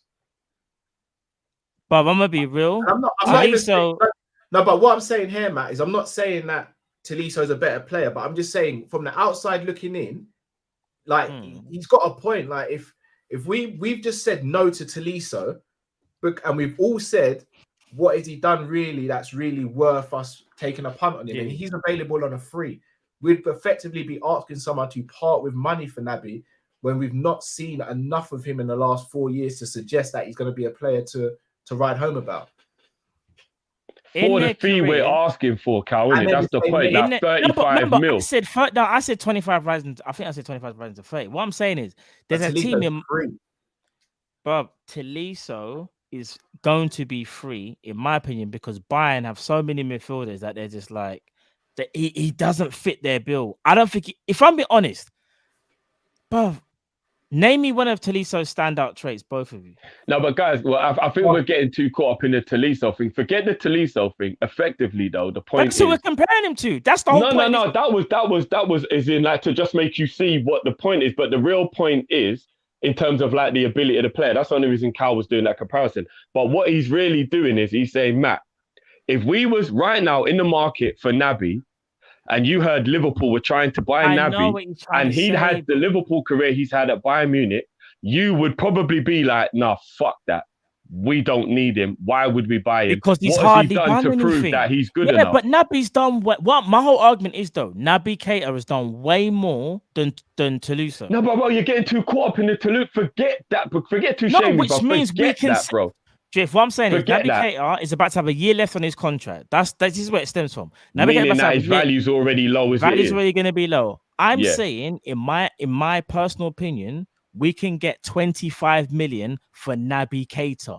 That's what I am saying. Before we were talking in the 30s, but even 25. I know it. Yeah, is quite a lot of money for a player with 1 year left on his contract and hardly any actual playing time behind him. How much did Shaqiri go for? 9.5. Yeah. 9.5 for Shaqiri. Yeah, I'm scared that's the type of money we'll get for Naby, bro. No, who bought him? Leon, isn't it? Known for really shelling out money, are they? Really and truly. Yeah, not really, no. And not only that, Shaqiri probably had... In fact, I don't even know Shaqiri probably played less games than Naby Keita. He hardly ever played, right? And to that point, I don't know. What I'm saying is this. If you can get 9.5 from Leon, who are cash-strapped, by the way, are you telling me we cannot get at least 20, 25 million for Naby Keita for a team that has a bit more money and are not too worried about his injuries and go, well, we're slowly lowering the money every time as well now. But I'm just 25 saying, mil. I'm just saying. That's what remember when we're doing the Bellingham thing, you said 20 for Ox and 30 for Naby. So no, I think I said 25 add-ons to 30. No, but anyway, I'm just saying he does have a point that we're asking. He does have a point that we're asking somebody to pay a lot of money in their eyes because they're going to be a broke team. Because it isn't going to be a PSG or a Bayern who want him. It's going to be a Dortmund or a Lyon or one of them teams that don't really have a lot of money. So to them, 20, 30 mil is quite a lot of money. So he's kind of got a point. It might be more difficult to get rid of Naby than people think. I'm not going to lie. It might be. Yeah. All I'm going to say is this. I think with Naby Keita, I think he has, for me, even with the year left, I think we can get about 25 for him. I've always thought that. I think we can get 25 for him because he's still a quality player. I think obviously he just turned 27. There'll be a team out there that will do that because even if I originally said 30, I think we can get 25. I originally said 30. That's because not just on that. I said because 30. because if you can get 9.5 for Shaqiri as well for a cash track team, I don't think the team will buy Naby will be cash track because I don't even think he'll even go there. I generally feel like it might be like, I don't know, like just trying to think of a team. Maybe like a Dortmund, maybe even a Juve. They love taking. I'm just saying. I hope so, Matt. Remember, Shaqiri had longer left on his deal as well. I don't know. I don't know. I'm just saying he's got a point though. The super chat has got some legs to I'm not saying he doesn't have a point at all. I think the point obviously is going to come down to the fee. I'm just saying, sorry. I think 25, I think we can get for him. I do generally feel we can get 25. If we get less, it might be like 23, rising to 26 or something. But I think we can get around that kind of price for him. I hope so. I mean? But that's Billy the Kid, Billy Cametio says a night pay 30 mil fixed up top. Thought it was 35 up top and then the rest in bonus. Yeah, you know what? I actually forgot to factor that in as well, for real. Yeah. Troy M says if the night merch equals a transfer budget, that would be FSG saying to fans, if you want those world-class players, you pay for them. Child support, it is. It's child support. Yeah, it's disrespect, fam. Club support. Club support agency. Disrespect. Bogdan says 35 mil base as well, apparently 100 mil plus dollars this year. Potentially. So that's how much. That could be it right there. I'm saying that could be the new strategy, guys. If 2 mil Liverpool fans donate £50, it would equal to 100 mil equals Jude. It would. And you know what? I know I might be like. I can't believe we're talking about GoFunding Liverpool football. Yeah, this is what I was going to say. But here's the wickedest Go thing, though. Funding here's the wickedest thing. Even though we've all got to think about ourselves first because it's real life. As a football fan, right now, and I'm going to use this player just to make Cal kind of more understand where I'm coming from. Say Haaland, yes, I would. £50. Right, yeah, if they said every shirt sale from right now is going to go towards the Haaland fund, and if we make enough, we will guarantee you will be buying Haaland, we'd all go and buy a shirt. So even though it's really fucked up that is what they would ask of us, we would all go and do it. Why are fans having to pay for players? More than you can believe. I would. Why are we having to pay for players when they got money? I'm just saying. I mean, effectively, Matt, when you think about it, all fans, no matter what it is you're purchasing, are how a club runs itself. Because we are the customer. As you say, we don't buy a Sky subscription, then they don't have any TV money to pay the club.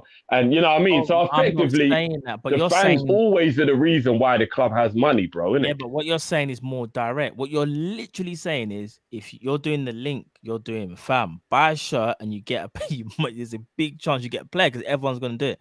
All I'm saying is this. FSG would have even more reason to sit there and laugh and go, ha! You know, guess what we did, right? Got these boys. They would. Out their pockets. They would. But can I be honest with you though, Matt? As a consumer who does normally pay a lot of money per year anyway, I would rather that than I've got to watch Mo leave. I would rather. Oh, okay. So if I buy a shirt, we're gonna invest. Yeah. Okay. Cool. And I don't expect you to if you can't afford to, but if you can, guys, let's buy these shirts and let's keep Mo. And let's keep our big boys and let's add to it because we're probably going to spend this money anyway. So why do we need owners then? Why do we need owners? Well, I mean, that's neither here nor there, is it? Why do we need No, because somebody's got to run the thing, innit? Like, someone's got to run the thing, innit? They're just collecting the money and putting it back in. No, but there's so many facets to a football club. Transfers is only one, and there's so many other... Do you know what it'll be? It'll be like power. FSG, we will be Tommy doing all the hard work, and then they will just be sitting there like ghosts, drinking nice drink, going home to the missus and doing the most. That's what that will be. We will be Tommy in the streets, every man hustling to make sure they got their money ready for shirt day. Crazy. Jamrock says, Drifty, we are a self-sustaining club. We spend what we make, whether it's player sales or increased commercial revenue or kit sales. Always been that way. I hear that. And that's what I'm saying. So what if this night deal changes the game now where we don't have to sell players? We just have to sell shirts. That's all I'm just giving you a little what if, food for thought, you know? Ronaldinho Goat says, these photos are of an OnlyFans model, horribly fake. I don't even want to see them photos, fam. Yeah, neither do I. I don't want to see Football Manager says, it's your birthday. Happy birthday. Going to drop the beat for you in a sec. Geordie T says, I think we should keep Naby. He's still young. Hope it works out like Gundogan at City and he shows his quality at some point. Honestly, big up George. He's the only person I've seen actually say wouldn't mind him staying. Everyone's I agree, you know. I mean, I don't think his injuries have been as bad as Naby's, but that is a point. The first 2 years, Gundogan was kind of getting injured quite a lot and he did overcome it. And now he's pretty much a figurehead of Man City. So there is some truth to that. Gonna drop the beat for Football Manager.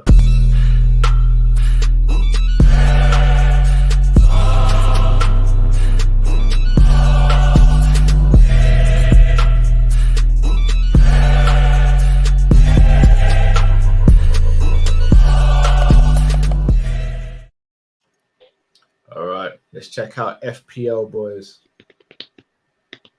Don't do it. Some jocks this week. Let me see. Let me look at the fantasy thing on my team. I ain't even looked actually since. I'm going full first place. Mark A is back on top. Is he back? Yeah. Mark A and that. Yeah. Marcus is got down to second. Kuda is in third place, up to third place. AJ, not a sweat FC, is up to 4th. Scoop is down to 5th. Canal 6th. Nathy 7th. Routon 8th. Boston Puddlefoot, best name about, up to 9th. Facts. Gavin Laws in 10th.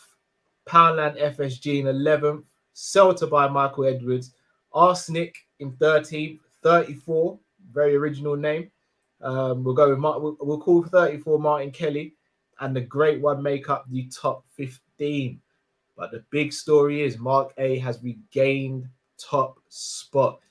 Mark A says it's comeback season. You know what? It was burning Mark. I know it was when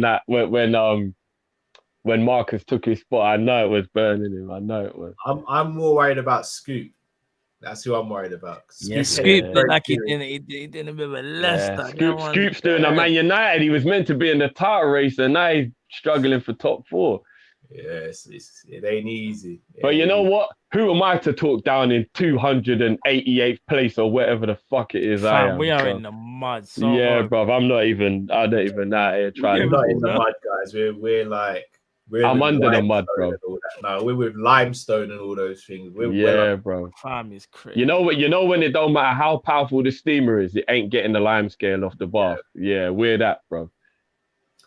Right. Well, guys, obviously it's been a show and a half today. We are going to be back tomorrow for the Inter Milan preview, so make sure you check out social media for that. If you haven't, make sure you follow us on social media. If you're new to the channel, subscribe and hit the bell icon as well. If you haven't already, smash the like button as well, people. Doesn't take long to do these things. It's free to do these things, and it helps the channel a lot. It means we can give you guys more content as well. We're doing the FSG thing. You like, we do the production, guys. Just smash the like button. And as we said the other day, guys, like all jokes aside, I know it must get really boring always hearing YouTubers go, "Oh, guys, can you smash the like button? Make sure you subscribe and rethink it." But the reason why we always have to remind people is because it's very easy to forget. It's a very easy thing to do to forget as a viewer, but without realizing just how helpful it actually is. So on the real, guys, please make sure you hit that like button and make sure you subscribe if you haven't already, and share. There might be somebody who likes us who doesn't know. Do you know what I mean? So make sure you get that done for us, please. Indeed. I'm in the mud, guys. There's no part of me that's going to try and defend my FFP team this year. Not a chance, bruv. I am in the mud. It's a rough one. Boy. People, smash the like button until we see you tomorrow. Thank you very much for tuning in. Thanks for all contributing to the chat as well. Till we see you tomorrow. Stay safe, stay blessed. We're Kop-Ish and we're out, people. Take care. Hendo win.